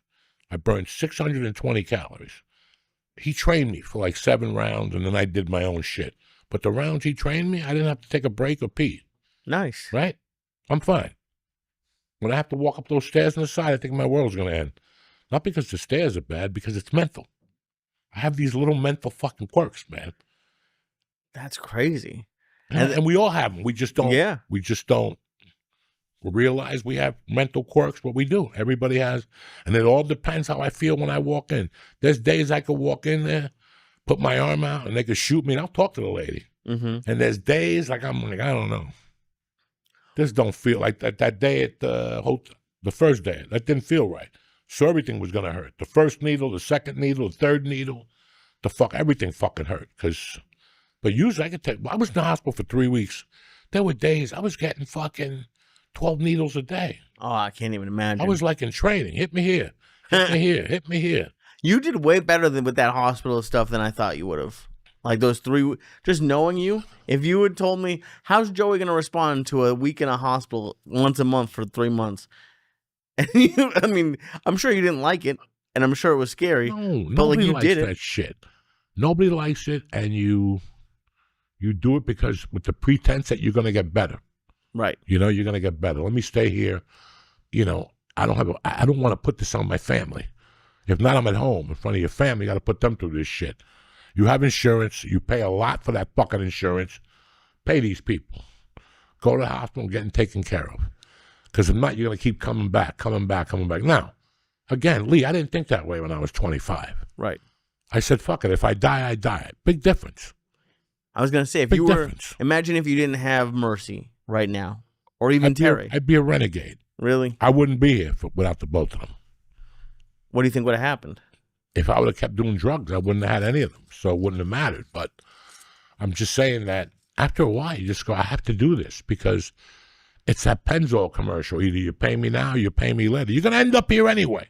Mm-hmm. You're going to end up here for 90 fucking days. And then they're going to put you in a rehab for fucking 30 days because that's what they love to do now. So take care of these 6 days because as far as I'm concerned, 6 is better than 120, right? Fuck yeah. 6 days in the hospital is better than 120 fucking days in the hospital. So it's 2 different things. It's still going to suck no matter what. Right. But I'd rather do 6 than 120. And that's if nothing goes wrong. Right. You know? And there's always something. By the way, not to change the subject, you said those edibles were 100 each. There's no way those were 100 each. I'm already fucking feeling Who them. gives a fuck? I They do. are. It's Monday night. Your girlfriend's out of country. We're lighting you on fire tonight. It's all over. You know, who gives a fuck? I was feeling warm and cozy myself. Oh yeah. I don't know what they are. It says Where did you even get these things? Fanny sent me a bag of these edibles that taste great. Okay. The 20 milligram grape ones. Okay. Which what am I gonna do with 20 milligrams? Nothing. I gotta eat 20 bags. And then these, it said it was 20 pieces at 500 milligrams apiece. You just told me it was 100 each 15 know. minutes ago. We take and a now chance it's 500. Oh, you gave me 2,000. No, it's not 500. Stupid. Nobody even makes 500 no more. First of all, that tastes too good for me 500. Yeah, that's true. Remember the chocolates we used to get? Those brownies? They tasted like... What about those moon bars? You love those moon bars, and those things tasted... Look at me. I like chocolate. Those things tasted like asshole. What moon bar? I don't remember. Those little thin ones. You talked about them on Rogan. They're like, they look like almost like Kit Kats almost. They were like long. They were strong as fuck. They were strong as fuck.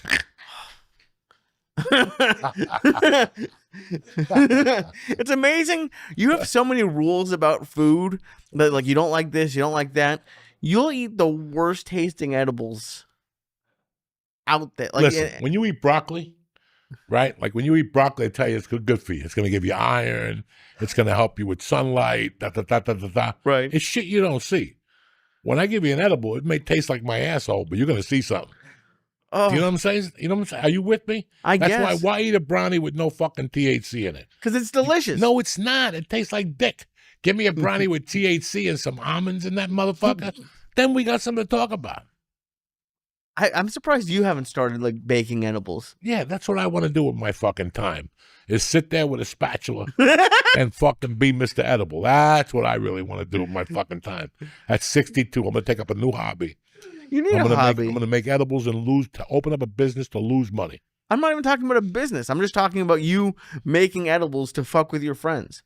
Nobody trusts me no more. Like they still eat your edibles. Nobody. I gotta give them to people down by me, and that's rough. Nobody eats edibles down there. Oh my god, you're like the impractical jokers. Like you can't trick anybody anymore. No, I'm all out of jokes. That's it. They won't. Like the mozzarella fell for it. You know, I can still get a pigeon from time to time to give them one. How excited do you get when you give someone an edible you know they can't handle? Look at the smile on his face. I don't know if it excites me. I just want to see where you're going to go. I don't know what the big deal is.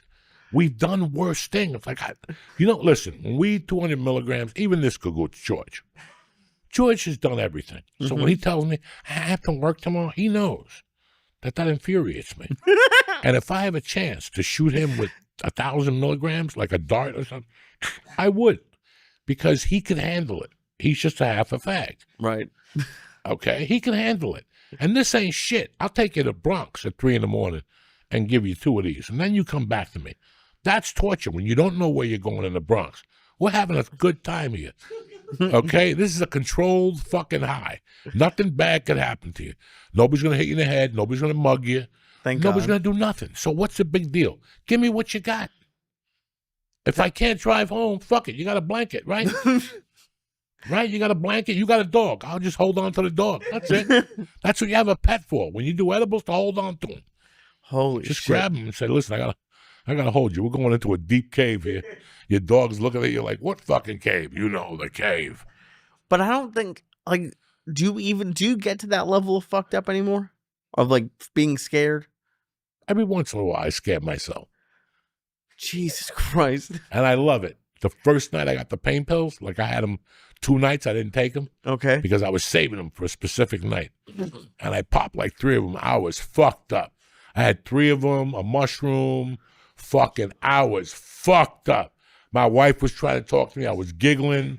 I kept eating. I ate Apple Jacks. I ate a bunch of shit that night. I've gained like 8 pounds this last week. Off of pain pills? No, edibles. The pain pills are gone. Okay.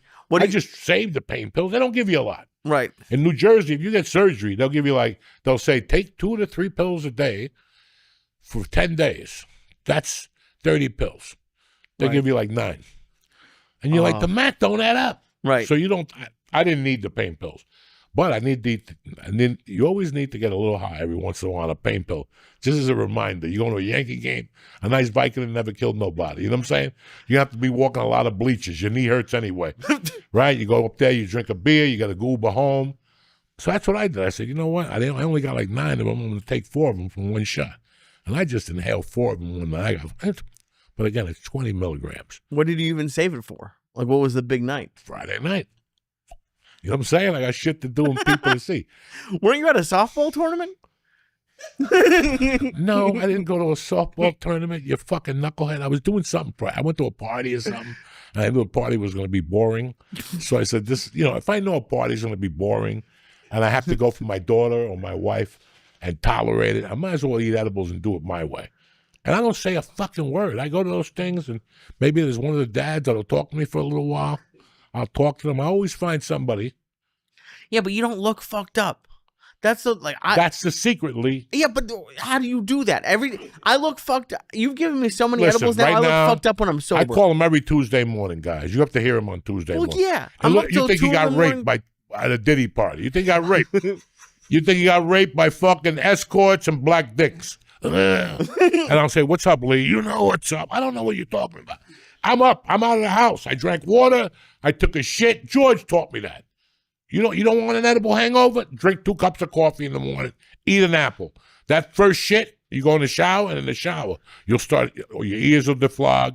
When your plane starts to land and your ears go, that's when, once you get in the shower and after you take that first shit, why are your ears popping in the shower? because you were high last night. You're up in the fucking clouds. Oh, you know what I'm saying? Jesus. Once you hear your ears pop in the shower, you're brand new. Then you come out, you take an egg sandwich, and that's it. But even when you take the edibles, like your eyes don't get red, they don't get smaller. The only way people can tell you're high is you start to whisper. That's the only way people can know that you're high is you just start telling people secrets. And I don't know what, like everyone else. As soon as I take an edible, my eyes close. Nothing happens to you. It's a poker face. But you It's can't a just say, THC poker face. You know what I'm oh saying? my God. You got to fucking keep it under control, Lee. If not, you're going to be one of, hey, I smoke some pot. Who gives a fuck? What are you? Cheech and Chong, you fuck? You smoke pot, you have to have some dignity.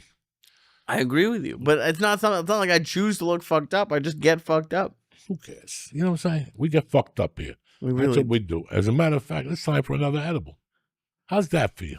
How do you know? Did your watch go off?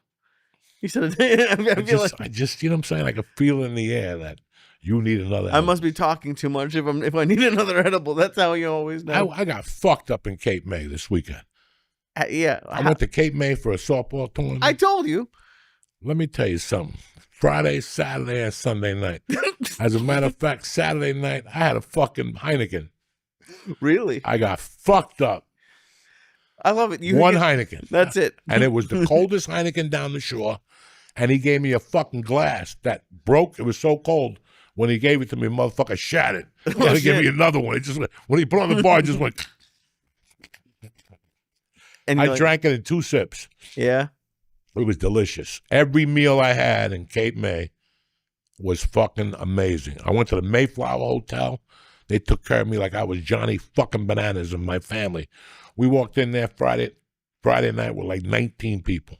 Damn. And the dinner was fucking good. They had a nice steak, 8-ounce steak with a nice baked potato, and I had a cup of something that you wouldn't think I'd drink. Again, cream of asparagus soup with crab meat in it. Delicious. Wow. Now, you know how many asparaguses I've eaten in my life? 0. I hate those fucking disgusting spears.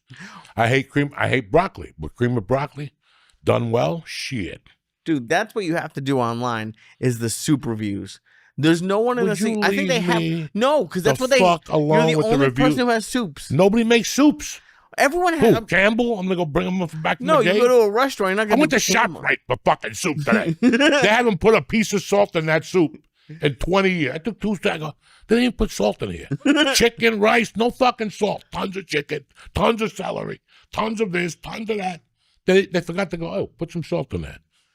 Nobody makes a fucking sensational soup anymore.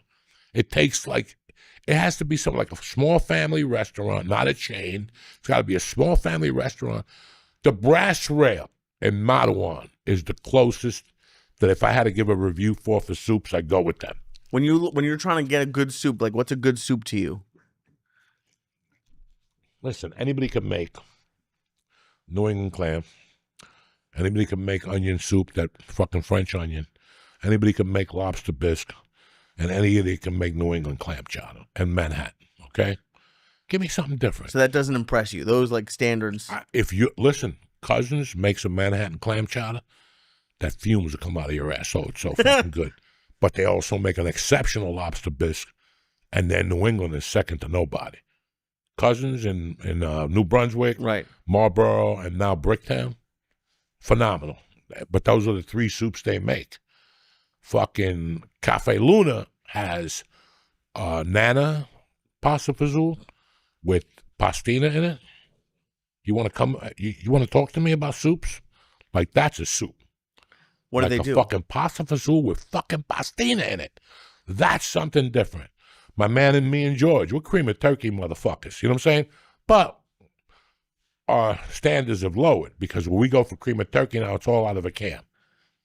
They Nobody's serve you really can? giving you cream of turkey from scratch. They don't. If you know it's cream of, you know it's from scratch. If it has something additional in there, like we used to go to a place. Our in-laws used to make turkey gorgonzola soup, like a cream of turkey gorgonzola. That's how you know. But when you get cream of turkey at a dine, it comes out of a fucking can. They got it from Campbell's cousin. You know what I'm saying? So Yeah, it's that not going to sucks. really. I like there's a restaurant, the Brass Rail makes all those broccolis, all those soups great. They make a fucking red pepper soup, a cream of red pepper. Never even heard of that.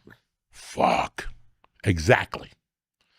Make me a soup that I don't know about. And do you like creamy or like chicken kind of soups better? Like All that shit. You like all of it? Dog, there's the Mall of America. yeah. Oh yeah. I was just When you there. do the Mall of America, they put you in that hotel. Yeah. Upstairs in the Mall of America, they have a soup at that fucking mall. Only in the winter. It's got everything in it, like beef, barley. They put like beef barley, beef stew. It could be 1,000,000 degrees under, and you drink that soup and you warm up. It's just comfort soup. I like that stuff, but not. You can't have it when it's 90 degrees out. I know, but it's been 100 degrees here for like a month, and I you're had still soup eating today. soup. Yeah, I'll have soup. Is that a Spanish thing? And I'm being because Spain. yeah.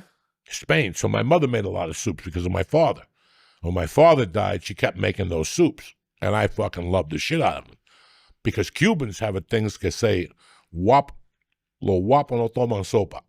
That means real bad motherfuckers don't drink soup. But I said, fuck that. I'm a bad motherfucker, but I need my soup. That's a Cuban saying. Yeah. Lo guapo no toman sopa. Why don't Cubans like soup? And listen, it's just an old fucking Okay. Latino shit. I don't know. The fuck is wrong with you? I have no Like that, a idea. nice creamy turkey soup, see? That's very nice. With some carrots. That's how you could tell it doesn't come in a can. But you go to a diner, you get high, I'll smoke some wee-wee and I'll take you to that diner on Wednesday. We'll put some crackers in that motherfucker. You won't know the difference. Oh my god, that's my favorite part about you with soup and iced tea. With soup and iced tea, with iced tea, you take the sweet and lows. With soup, you'll grab like 18 of those cracker bags, and there's more crackers in your soup than soup. Dude, that's I think the happiest that I ever see you. When I'm eating soup. A soup and an iced tea, and Soup. you are thrilled. Salmon with mashed potatoes and spinach with pieces of garlic in it. Mm-hmm. That's my second favorite fucking meal. Now, it used to be chicken cutlets with mashed potatoes, but nobody ain't making good chicken cutlets except for my man George here. Everybody leaves the vein in the middle. Oh no, I can't do that no more. I can't even eat chicken parm no more because I always get that little tender. The other day I got sushi and it had that, and I wanted to fucking hang myself. oh gross. Yeah, white tuna. I'm like, I'm done. Jersey and California, the sushi is two different fucking worlds. I'm sorry, I'm done. You know what I did for the first time, and I know you're gonna make fun of me. Lick my asshole. I don't think you make fun of me. I think you say thank you for that. I went to it's called like omakase, where like they just give you pieces of sushi. It was like the first time I ever did. It was fun. It was a good time. It was fun. Yeah. You've never done it? No, I don't want to eat nothing I don't know. Don't give me nothing. They tell you what it is. Yeah, there, but I can't tell them before they bring it. They're going to say, I don't want to be surprised. It's Halloween. I want to be surprised. Then they'll bring you all the shit you don't want to eat. The shit. Just give me what I want to eat. Okay, I'll pay you. Just give me what I want to eat. I don't want no surprises. I don't want the chef special. I don't want none of that shit. Because then they come out with lamb. Look what the chef special. Listen, I don't eat lamb. We'll taste it. Now I got a taste in shit blood for 2 weeks. So go away. Go But away. like that, because I don't Just eat give me the salmon. sushi I asked for. I don't want nothing else. But you also, always put yourself in these predicaments. it was good. I was really happy to do I it. know. I had sake for the first time. 38 years old. Sake for the first fucking Oh, I time. had it once before. I didn't like it, but this was a good one. What was in this one? Honey? No, it was like good quality. I don't know. Good quality. How do you only had sake one time? Yeah. How is this a good quality? What did you Because sniff it's no, it? this one I don't know anything about. I'm just saying this one tasted good. Leave me alone. I Just knew hold you on. were gonna say shit, Yeah, because right away you've always tried to make sushi like dude. you hear that shit? What have you refused to go to sushi with me because I was too boring. Now I'm trying new things, and there's no winning with you. We went like a year or two before we left LA. The place that he likes for Sushi Dan. We went. I like two things. I like tuna and I like shrimp, and I get like a few different varieties of that. Halfway through the meal, you just look up and be like, "No more sushi." You're like, "You're worse than my wife. You're boring." He gets those shrimps. That's what he gets. No, I do get that. No, he doesn't even get the shrimp. I love He shrimp. Don't gets tell those me plain Look little at me. I get skinny shrimp. tuna shrimp and 2 pieces of tuna. He don't eat no spider roll. He couldn't do anything else. He's like if you go to eat sushi in Iowa. That's him. That's Lee. So I try something new. I get king salmon, which was really fucking good. I didn't like the scallops, but there was a couple different. I tried that like the orange, like the uni, whatever it is. It's like custardy. It was pretty fun. Custardy? Yeah, it's weird.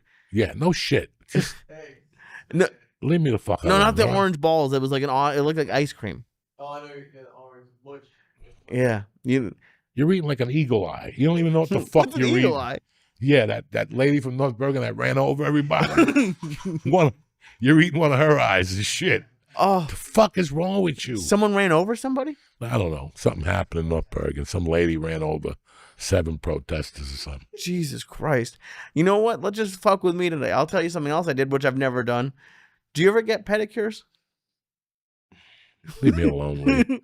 Jesus Christ, Lee. You don't like it? I did. I've never done it. You told me. You Now, told did me I you had walk the in there by Auschwitz toe. yourself, or did your girlfriend walk? No. Yeah, you gotta start getting it together, Lee. What's wrong? You told me I really- had the Auschwitz toe because it but cut a hole in my Lee. gi. Yeah, we're gonna have to have a talk after the podcast. Again. This ain't working out. It's not gonna work out for you, Lee. What's wrong? It's constant with you lately. Constant. What did I do? Pedicures, manicures, Not a manicure. I fucking didn't sushi say manicure. that tastes like shit. It was good. It was good. Okay. I'm not gonna I don't even want to talk about it no more. You just killed me. You know what I'm saying? I'm just, but my feet are fucked up. Yeah, so am I. So am I. Your feet are gonna listen, a plastic surgeon needs your feet.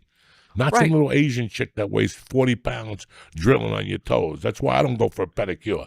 They tell me all the time, bring the toe. I go, I got a fucked up toe. If I bring this toe in there, those chinks are 90 pounds apiece. They can't chisel. They got to chisel and shit. Are you fucking crazy? But I don't have the fungi toe. I just have the You outside. got everything else. You got a toe that's like me. I do. You need plastic surgery. You got a foot that looks like it stepped on Hitler's head. Like if they would have used your foot to kill Hitler, it would have been fine. I wish I was there, but I was. It feels good. Like it look. I don't know. You're in New York City, Yeah, and you're getting fucking pedicures and shit. not all the We time. gotta, it was we gotta have a one. long talk. Like, eating sushi out of I like you White like Castle, sushi. I didn't go to. I said I purple wanted to go to papaya White with Castle. this fucking lunatic. I didn't go to you know. Papaya. It's fucking. This guy makes the best hot dogs on a Monday night. He got him. I didn't. I know, walked up I know, after. and you let him. I was on the train. How am I going to stop him from getting Grace Papaya? North Bergen, New York City barbecue, Harlem Fried Chicken's 3 doors up, and the Cuban place. And this guy goes for hot dogs. He makes the best hot dogs possible on Monday here. I don't know anymore. I just don't know anymore, guys. I just got to go home and they just got to put me on an island soon because I can't figure it out no more. I cannot figure it out. What no is there more. to figure out? Why does other people how other people eat or do with Because their we feet? make Why the does it best. affect you? Those Stuman's hot dogs on Monday with jalapeno are the best fucking thing. You I can agree get. with you. He goes over there and gets a fucking dog that is the worst thing you could ever eat. I have to be You honest. understand me? Yeah. So it's like you can't even pay attention no more. Like I feel bad. It's like a retarded child. Like today I went down his block and I saw all the goofy restaurants he tells me about on a nightly basis. The chocolate place I saw today with the $10 milkshake. The other day's giving me an ear beating about a $10 milkshake. Listen, no, it's you. I don't want to make a $10 milkshake. Listen, I'd go for a $10 milkshake because I know it's going to be that good. I hope If so. I give you $10 for a milkshake, I better taste the cum in there. Like from your mother's pussy. Like, I want to taste everything in there. I don't want no chocolate. I want cocoa. You know what I'm saying? I want COCOA. Cacao, whatever the fuck. You know what I'm saying? Yeah. Cacao. Yeah. But he has all these places that you shouldn't even be walking by. Muslim this, Turkish this, Viva Mexico. I saw all those places. That's an old gas station. But you can't eat. Viva Margarita. And you idiots are in there. Hey, I said, that's salud. What? Are you fucking retarded? I saw all those restaurants. I'm like, this is not good up here. You could fall into death up on Anderson Avenue now. And at the end of the day, Rudy's is probably the last white food in fucking Cliffside Park. I was in shock today. You know, he was telling me it's a chocolate place. Oh, it could be good. I thought about the chocolate place in Baltimore. Okay. Those shakes were $10, but they gave you a chocolate straw. Oh, a chocolate fucking straw. After you drink the shake, you eat the straw like a doctor. You got it all over your teeth. That's a $10 shake. You don't know, George. Dude, most shakes are like $10 is When they cheap for a charge you shake 10, now. it's fucking solid. But then he tells me they're run by like Turkish people. They don't know nothing about milkshakes. So I ain't going in there. They got like a recipe from Louis the Eye. You know what I'm saying? Like they're all like fucking third world nation people. You got another restaurant up there the other day I just saw about some other fucking, they have two crazy ass restaurants next to each other. Countries you never even heard of. Like what? Countries you never even heard of. Like by McCagna. Before you make the left on McCagna, they're right there. Colombian. Yeah, there's something from I wouldn't eat Colombian. that shit. You probably eat that and they give you a leaf of coca by mistake. You fucking die in there. He's got it. It's insane. So what kind of restaurants do you want to see? There's only so many Italian restaurants you can have. I didn't say that. Did I say I don't want to eat a fucking Italian every day? So what else can you eat? What's allowed if Colombian? What? Whatever happened to a nice steak? Okay, so it's two kinds of places. Whatever happened to nice Cuban up the corner there? Whatever happened to nice? You got great Chinese up here. Those places you see with the fogged up glass and shit in Jersey, Right. They're fucking good. Okay, they're good. It's not like California where you see the fucking Chinese guy. He's got like a hippie haircut. No, these motherfuckers are good. The one on Park Avenue where you took me that time, tremendous pork fried rice. I don't know about the spare ribs and shit like that, but they're fucking good. But like where does the line get drawn? You know where the line gets dropped. No, Don't but make the me line fucking gets drawn say it, okay? differently every fucking day. No, the line You don't make up change new every day. rules. You make up new rules There's during no the fucking game. new. This is common sense. Common sense This is rule. common sense. You eat the best hot dog in the world. I mean, it's just common fucking sense.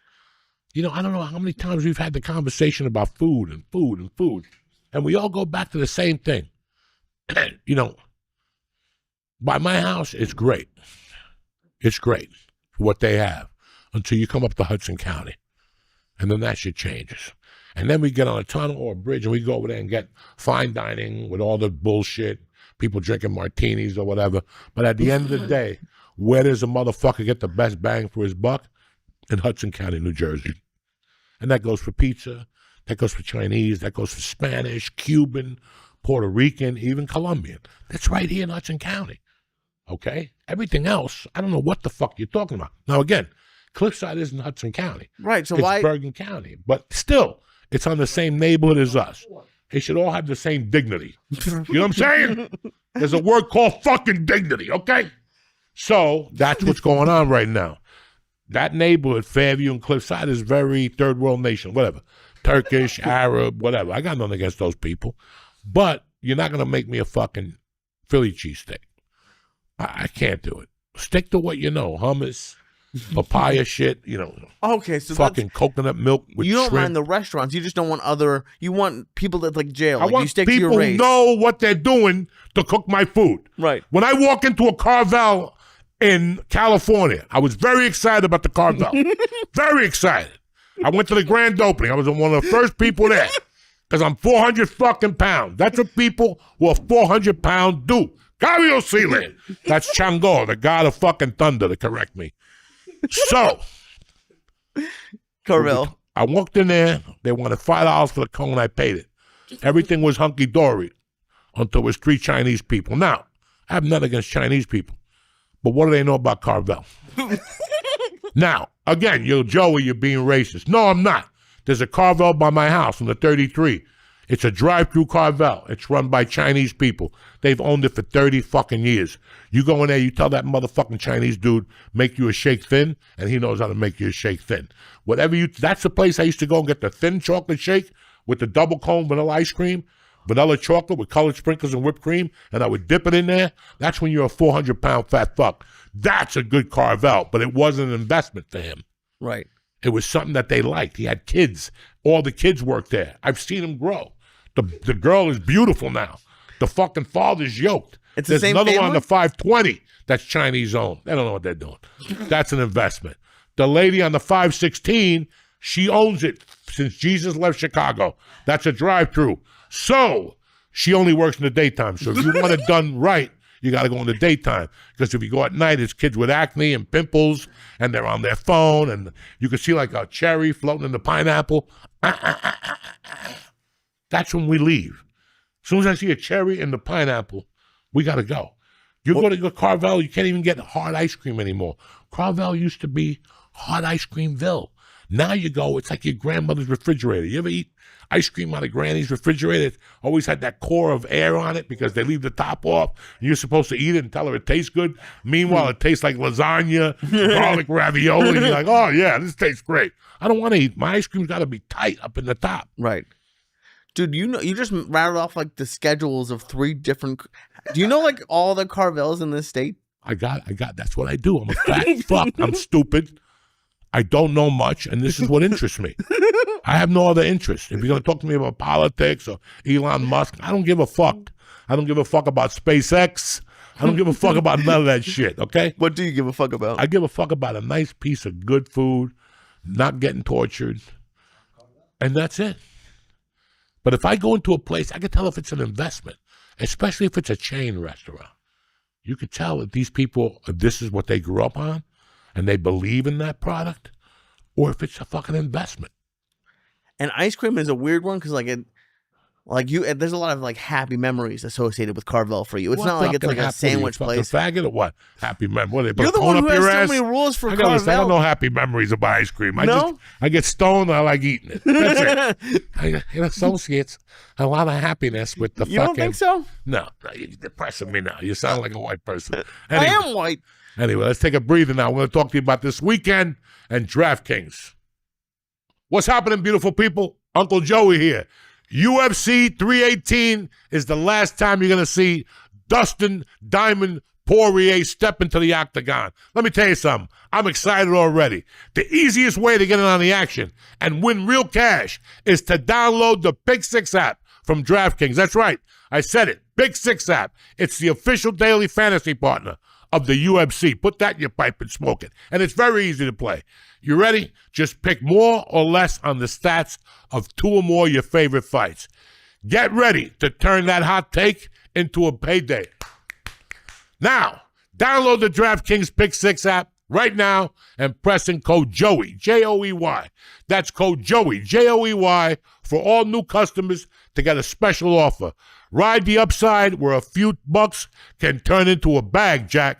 Only on DraftKings Pick 6, where, as usual, the crown is yours. Gambling problem? Call 1-800-GAMBLER. Help is available for problem gambling. Call 888-789-7777 or visit ccpg.org in Connecticut. Must be 18 and over. Age and eligibility restrictions vary by jurisdiction. Pick 6 not available everywhere, including New York and Ontario. Void where prohibited. For additional terms and responsible gaming resources, see pick6.draftkings.com/promos. We're back, you savages. How was the bathroom, okay? You missed my DraftKings ad. Oh, I heard it was good. It's always good. Anyway, I want to talk to you guys about something that's been going on for a few months that you guys caught on to it.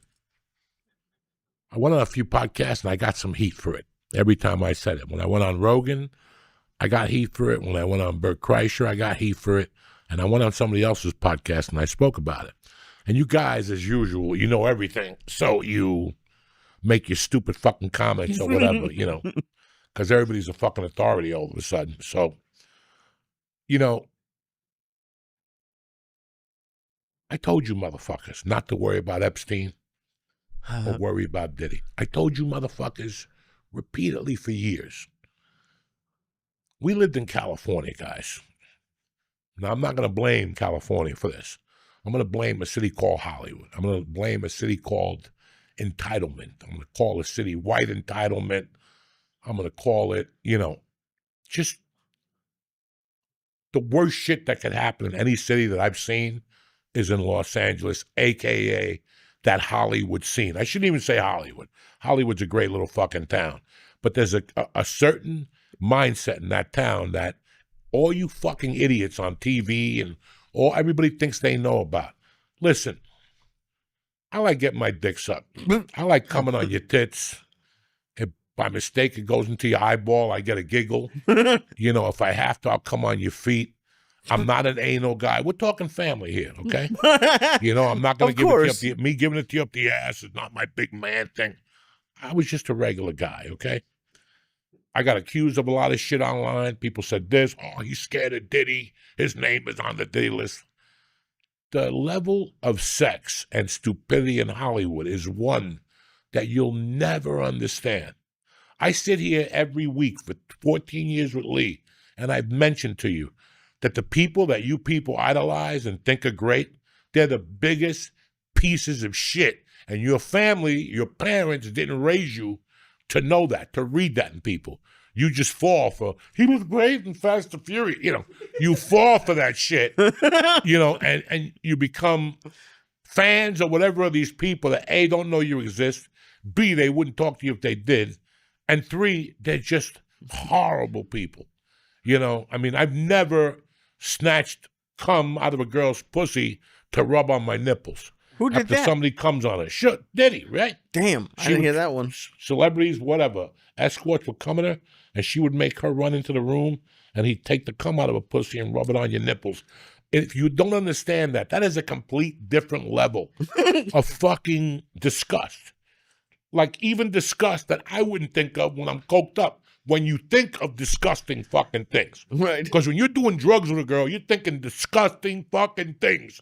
And I've never thought about taking cum out of a girl's pussy and rubbing it on my nipple to fucking cum, okay? Especially when it's not yours. No. So my point is that the level of sexual deviancy, if you guys didn't learn anything, from Harvey Weinstein because you focused on Harvey. You didn't focus on what was actually fucking happening. That a guy is making fucking Hollywood stars suck his dick for movie roles. This has been going. Now, you guys act like this never happened before. This happens daily at jobs in New York City. This happens, if you're an immigrant, those chicks, and you come over and you want a job, you're going to have to suck a dick or two. Or some white, fat, fucking ugly dude with red hair or something. That's the way it's been. I didn't write the fucking rules. I didn't write the rules. But the sexual indiscrepancies in Hollywood had always been disgusting. How long did it take you to hear about stuff like that when you joined? I heard about it maybe in 2010, 15. Who knows? It's like everything else in my life. It goes in one ear and it goes in one ear and it goes out the other because at the end of the day, it's got nothing to do with me. Right. But I just meant more like, when do you start hearing rumors of this executive I heard did rumors this? for years about shit. Underage fucking. I heard rumors for years. Fuck. I heard rumors for years, okay? And after a while, where there's smoke, there's fire. But I'm so busy trying to be a good comic that I'm not worried about that shit. I'm too busy trying to be a husband and a father and trying to fucking take care of myself. I didn't worry about that shit. That had nothing to do with me. We had a mutual friend that was involved in thousands of things that we didn't know about, that I didn't know about till we moved back here. And then I found out hours of material that were like, I was blown the fuck away. People have weird lives out there. And when I'm going to tell you podcast people that listen or whatever, there's lists of everything. But the problem why you'll never get those lists because they're influential people. At Diddy's party, he had a bunch of fucking people in there doing it. And I don't know if you know anything about the judicial system, but then again, I don't know if you dumb motherfuckers know anything that's called money. And money could do a lot of shit, okay? And when you have that much money, well, Jay-Z's worth what? Billions, I would guess. Even if he gives $500 million away. You know what $500 million buys in this court system? and all that shit. Are you guys even familiar with how this works? Epstein had the list. Yeah. But you're never going to find out who's on it. Doesn't that depress you at all? No, it doesn't depress me. Number one, ain't none of your fucking business. And number two, what I've been saying since day one, how is it going to change your life? Do you get a raise from knowing who's on the list? No, you just want to know who's on the list. Oh my God, I can't. It's like those idiots. I can't wait till Trump releases the Kennedy assassination. He got shot in the fucking head. In the 60s. 1966. And you're getting excited. Or 63, I'm sorry. And you're getting excited. We've just gone to a different level of fucking stupidity that we actually think we deserve to know who's on the Epstein list. No, you don't. No, you don't. Because at the end of the day, it doesn't matter. But these people might have important jobs. And what would make a difference? If you knew that the president of Disney was getting his dick sucked by a 10-year-old girl, you're not going to go to Disney when you have a child with this chick? Not if he's working there. Listen, man, we're all a bunch of fucking hypocrites. All of us deep down inside. Either you could be a fucking hypocrite, Right. or you could try to live your life the right way. But what Okay? about the other? What depresses me is yeah, I think you're 100% right. If you have $100 million and you donate it or whatever it is, the rules don't really apply. That's the way it's been since day one. What makes you think it's going to change now? What makes you think it's going to change now? Because all the politicians We go in only saying they're got- going to change We it. only got half of who was at the Diddy parties, and we'll only know 4 people. They picked that poor retard because who gives a fuck about him? The Prince of fucking London, because he's a retard as it is. He looks like fucking Herman Munster. They're all fucking retarded, that whole family. Look at the other one with Meghan Markle. He's a fucking dirtbag. So what, that, guys, it's that, what I've been telling you, it didn't matter at the end. This is all I was trying to say. At the end of the day, Joey's a sexual deviant. That's why he was on the list. Really? Like I fucking know Epstein. Like I've ever met fucking Diddy. Like I've ever even seen fucking Diddy.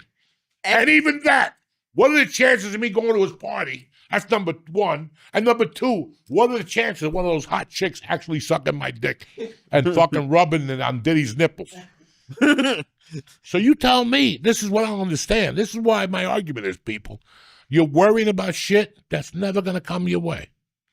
It's never going to come your way. I'm angry about one thing. If I'm angry about anything, I'm angry that the CIA was involved in bringing cocaine in the 80s. They were all in on it. Yeah.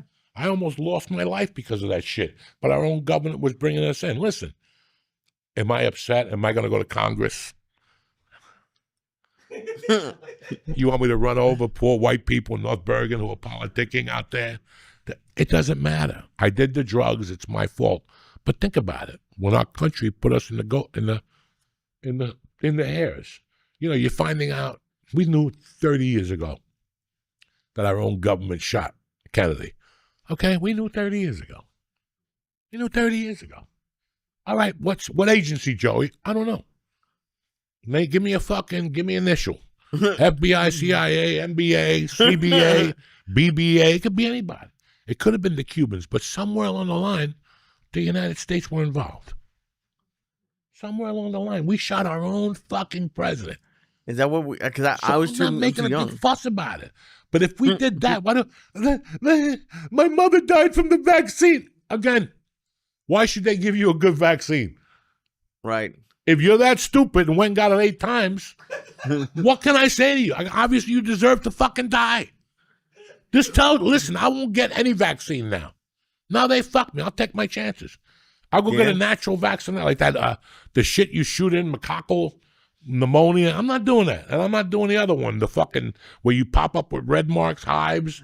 They want you to do that. You shoot that, your arm can't move for a week. That ain't nothing good. I have no idea which one you're talking The about. one about the fucking, what is it, George? If you're over 55, you got to take a shot. Shingles. Oh shit. I ain't taking no shingle shot. My friend shot, he couldn't fucking play Hitler. He was German. He had to jerk off with his left fucking hand. That's really rough. You're fucking crazy. I don't trust him no more. I don't trust him after the Xanax. Okay, Joey, you did the Xanax. I understand. But nobody told you just to do it for 2 weeks. And then you had to move to a fucking real thing. Well, I think it all boils down to money. Like they have lobbyists who like make it so easy to get those pills, who convince people that like all the like they put chemicals and everything. It's crazy what's allowed. So I was very happy when that shit went down last week, and people were mad. Well, if you're that stupid, I mean, Bill Gates and Tom Hanks are on the list. You're never going to see that list. End the story. Move on with your life. Go care about Hamas. Go set up a restaurant at Hamas. Go do something where you can make some real money and not worry about the dumb shit that they're feeding you on a daily level. On a daily basis. We get fed shit constantly. Why do you think they feed us this shit? Because they try to throw us off our game. To throw us off of what our goals are. To make us worry at night about our fucking credit cards. I was down Cape May this weekend. Guys, there was nobody down there. Okay? There was nobody down there. Okay? I was going to go to Ocean City, Maryland the week before. I couldn't get a hotel because every hotel had rooms except on the 4th of July. Then Lisa Gallo told me. She goes, you should have seen it on the 5th. It was a ghost town. People ain't leaving for 3 days no more. Those hotels are fucking expensive down there. Mm-hmm. Fucking expensive for the American family. They're not. They said Saturday and Sunday was empty in Ocean City. It's not what, we're not focused. When I look at things, restaurants that I went to 4 years ago, Right, that you couldn't stand in, and now it's one level and the seats aren't even packed every night. Concerts are not selling tickets like they were. Comics are not selling tickets like they were. A lot of things are down, but you're worried about the Epstein list. In 2032, there might not be Social Security for us, which you have to assume they won't be. When they say that, just figure that they won't.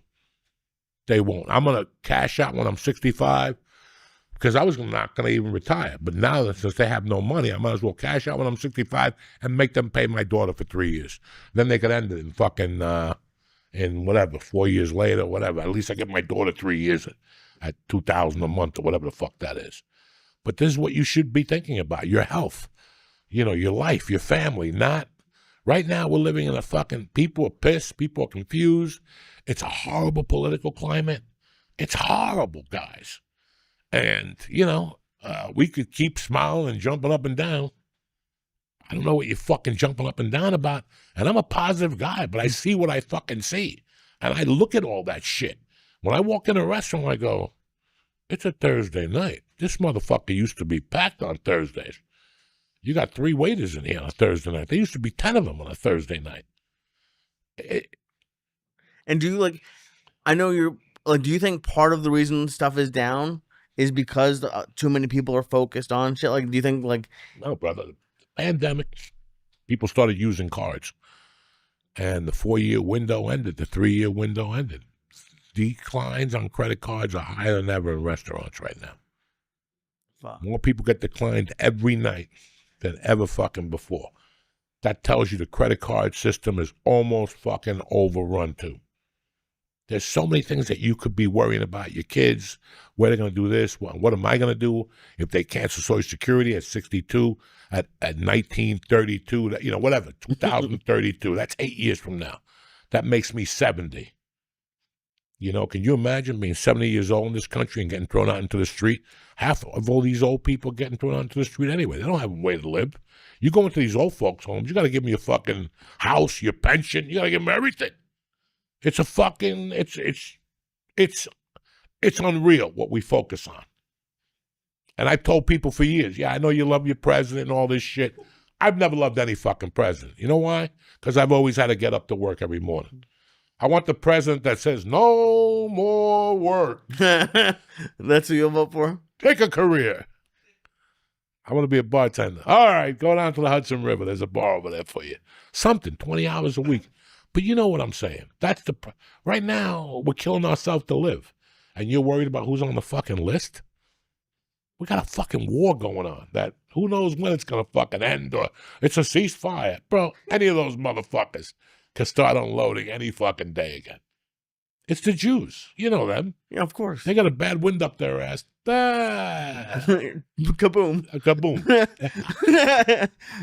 Holy shit! And then it's because like look at Sam. Like like one of my favorite people, Sam Tripoli. Like some of the stuff they talk about seems nuts, but then like a lot of it's fucking coming true. You ever owe money on your credit card? A little bit, yeah, You ever think about it at night? Remember when you got out of college and you owned your loans at night? yeah. And you think about your loans, and if you think about how many credit cards you got and what you owe, you hug your teddy bear really hard for a minute. You ever feel that? Feel your asshole when you go to bed and you owe a lot of money. You squeeze that teddy bear, but then you're like, I'm never going to get to pay this anyway. Like in your lifetime, as a person who's just been killed with debt all your life, you're like, what difference does it make? I might as well smoke that gram of Coke because it ain't going to change nothing. My $60 to Visa isn't going to do dick anymore. That's a horrible way to think. That's a fucking horrible way to think. And that's what happens. You get controlled in your mind. I was telling my wife, my daughter, what breaks up a marriage, George? Money, I think. There's two things, infidelity or money. That's fucking insane that two people who love each other would break up over fucking money. Cause I think it's what you said. It's stress. I can't imagine. Like it's You can't fucking imagine. So when you think about your debt, like I used to look at my child support, $88,000, and then I would look at my attorney bills, and I would look at them and go, "Whew, I don't know how they're gonna get paid in this lifetime." there are some people who aren't stressed about it, which is crazy. That's what Some we people are who- stressed about. No, but some people aren't. We stress about it for about 8 minutes. Okay. And then you go, I'll put it in God's hands. I'll hit the lottery. That's always what you say, I'll hit the lottery. Because to get out of that debt, you need 4 chunks of money in like a year. You need like 40 grand 4 times. You just can't get 40 grand and wait 3 years to shoot another movie and get 60 grand. By the time you get to 60, you're going to be debt and 40. And That's the the thing interest about on it, yeah. movies and shit in LA that I can never get ahead in the television world because it was few and far between. And, like you needed to be acting constantly. Constantly. And even that, like in 2003, 2002, 3, 4, I was pretty much on fire. And I still couldn't make a living. Yeah, 28,000, 31,000. That's great money from acting, especially if you're from North Bergen. You don't know how to act. Right. What were But- you making in comedy at the time? 35, maybe. So that doubles your income. That really helps. So the income, the comedy would help the stand-up, and the stand-up would help the comedy, The acting. the acting, back and forth. But it wasn't like, I think I had 2 good years in acting out of 23 that I could support a family. Now, like, do you think back then if you had put less, because you were mostly working on stand-up, if you had taken it and gone 50-50 or even more 75-25 for acting, do you think you could have had a career in acting? I didn't want it. Right. No, I wanted a movie once a year to take me off the road. That I could call agents and managers and club owners and go, I got that movie. You mean you're canceling? Yeah, I got that movie. And I would tell them myself, So fuck you in your week. This is what I'm bringing to the table, motherfucker. And remember that. Like I would always, so I used it as a deterrent. Oh, that buys me 3 more weeks. I'll cancel these 2 because it's actually 3 days of work. So that's like $1,800 in the movie business. That's a lot more than I was making comedy-wise that time. Right. And it was. Why good. would I want you to remember this. Okay. Acting is great, man. It's great to be on a set with a good actor or 2 good actors. You watch them, you learn a little bit, you eat some good food, you go to a party, maybe the movie shoots in Boston. All that's great about that. But you're still fucking limitations and you're still saying somebody else's words. And for those 3 weeks of work, yeah, it was lucrative and it was great and I ate good food, but I'd much rather do Friday and Saturday and get it over with. I got to be there for 6 weeks to make a living. I could do 2 weekends and I'm home. Right. So I always loved the set. Look, listen, let me tell you something. I can only describe maybe 2 or 3 things that are better than walking on a on a studio lot. Why is it so good? It's just because I used to walk on Boulevard East. I used to run from the cops on Kelly Boulevard. Now I'm walking onto a lot, and I belong here, and I'm headed somewhere. So I would always die for people to come up to me and go, "Excuse me, can I see your badge?" That's right, bitch. Look at my fucking badge. What? You'd walk real slow. You know, because for the first time in my life, I was supposed to be there. You know what I'm saying? When you're not supposed to be there, you're like, you're walking around like Chinese people before Bruce Lee. But when you're gonna be there and you're supposed to be there, and you never expected to be there, and you're where I'm from, where movies were so fucking big, and, I would walk on the lot and go, "Oh shit." I would get a bounce right to me and shit. I would go right into the place and get something to eat. I would. Did you have that when you were headlining clubs, or is acting even was that feeling even better with acting? To walk on the lot is something to me that you cannot do, especially on a sunny day when the sun's out. They let you park on the lot. And a good you're lot walking too. around and shit, and somebody comes, "Hey, you want to ride?" Fuck yeah! And you get in the back, and they start talking to you. "Yo, comedian? Oh, I used to go to the Comedy Store all the time." Then you go back there, you steal a shirt. I love all that shit. When I go on a lot, it's like, whenever I went on a lot, I go, my friends are never gonna believe this in Northburg. They're never gonna believe I saw this. I'm not even gonna remember this in my memories, because if I tell them, they're not gonna believe me. Like, I'm walking on the fucking, who produced Bochco? Steve Bochco, when he produced NYPD. Like, I would walk into the Steve Bochco building, like, what? NYPD Blue, bitches, I'm a felon. There's just something, I don't know. And I don't know if it's like that for everybody. I would go eat right away.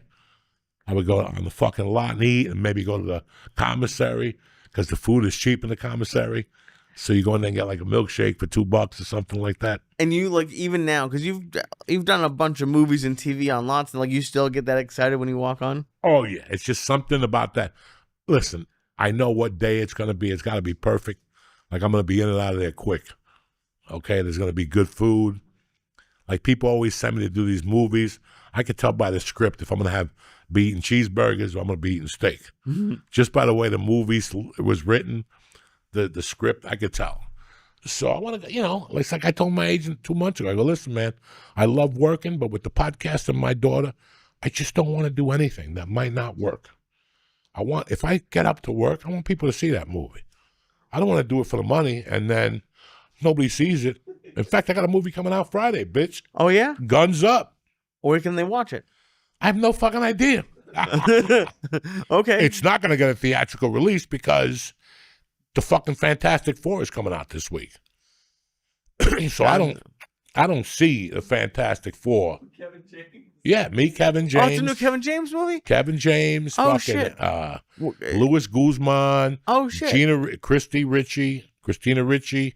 My girl from fucking, that I did a couple scenes with in that show on Showtime. Yeah, man. We shot that where Satriale's was. Did you know that? They knocked it down. Oh, from The Sopranos? Yeah, and that was the Irish bar right there. That's the Irish bar next to Satriale's.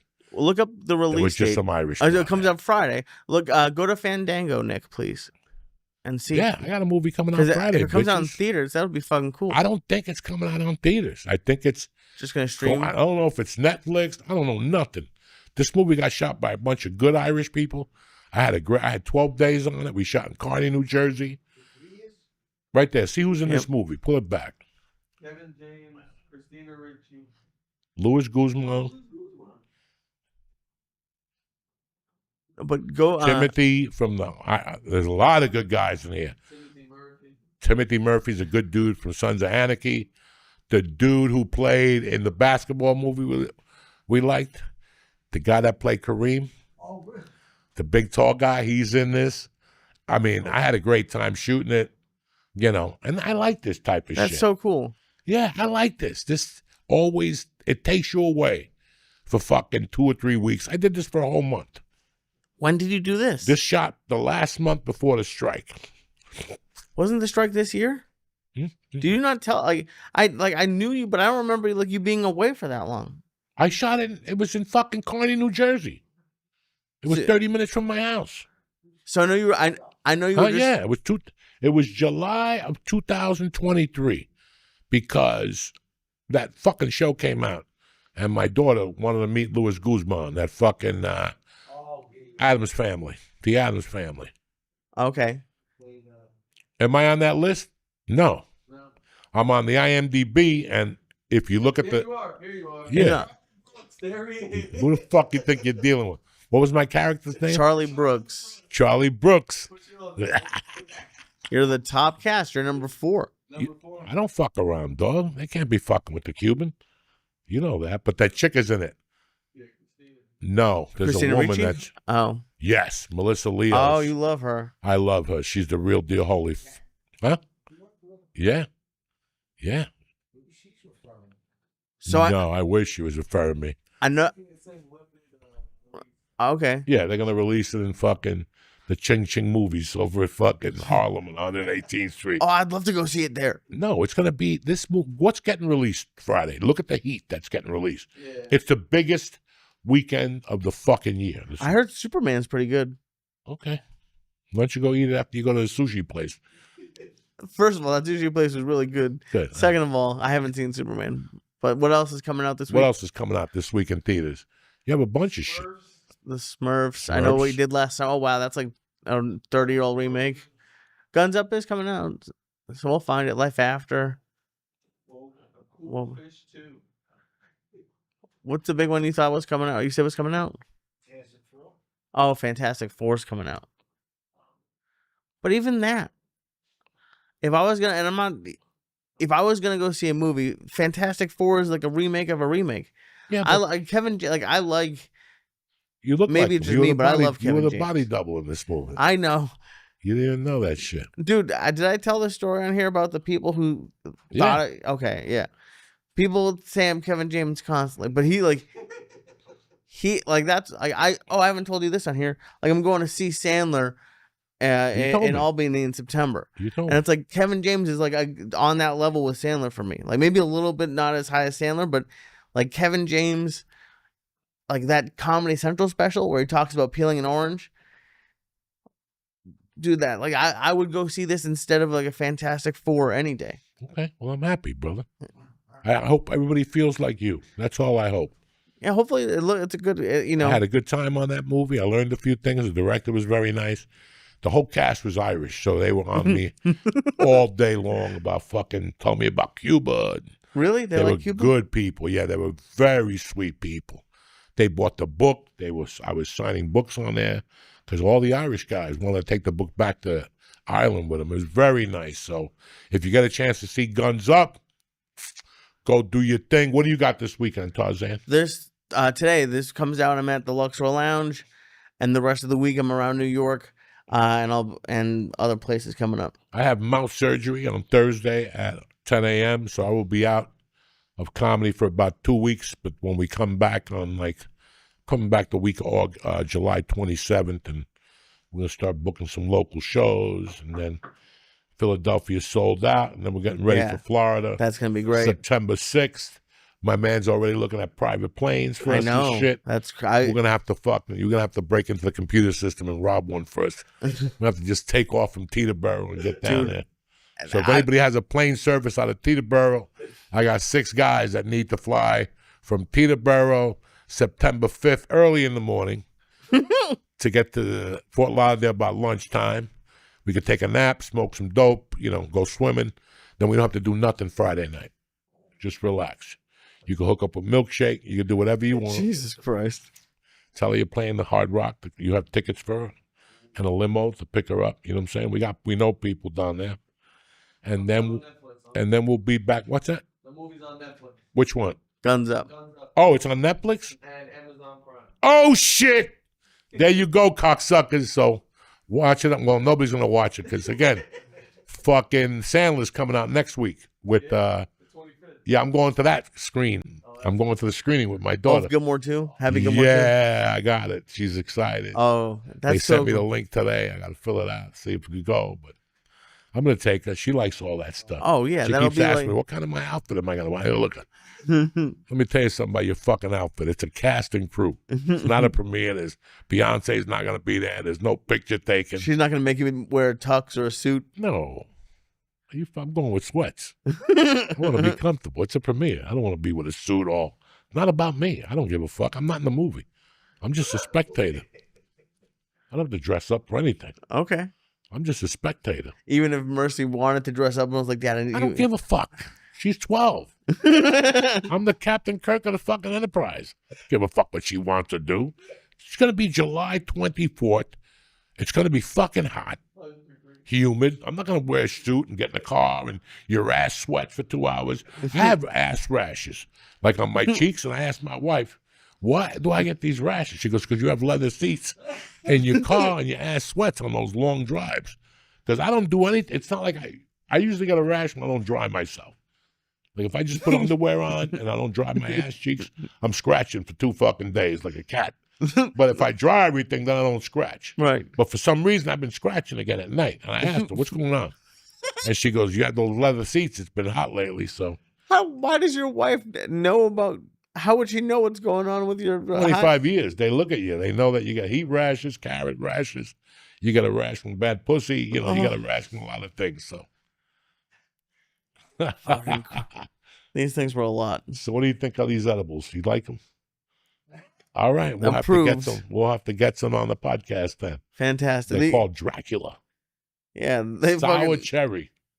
they Give one to tasted Polly. pretty good. We'll lose that motherfucker for a few days. You wanna Next who? time you see Polly, he'll be on Englewood over a cliff with a gun. Dee Mao, there they are. They think they're Vietnamese people. I love you, Polly? motherfucker. What's that? Who's Polly? Oh, don't worry about it. All right, don't listen. Oh, Polly Shore. Okay. Not Polly Shore. You fuck Polly. He's a Vietnam vet. He got hit in the head with a hammer. He works up and down. Oh, He Polly. gave How could the I black not have known kid about the fucking Vietnam? medal, you know, Polly. And we always give him 200 milligrams. That poor bastard. He probably fucking digs a hole and goes in there with a fucking spare rib and yells at himself. These Vietnam vets, you can't trust these little slippery cocksuckers. Anyway, we love you people always. Always here fucking trying to put it together. Fuck Diddy. Fuck Epstein. Open up your own fucking island. You know what I'm saying? Get your dick sucked your way. Why are you worried about fucking Diddy and the other guy, you dumb motherfuckers? All right, I love you, cocksuckers. Stay black. Have a great week. The cops are coming. We got to take 2 steps to the rear and get out of here. Stay black. Later.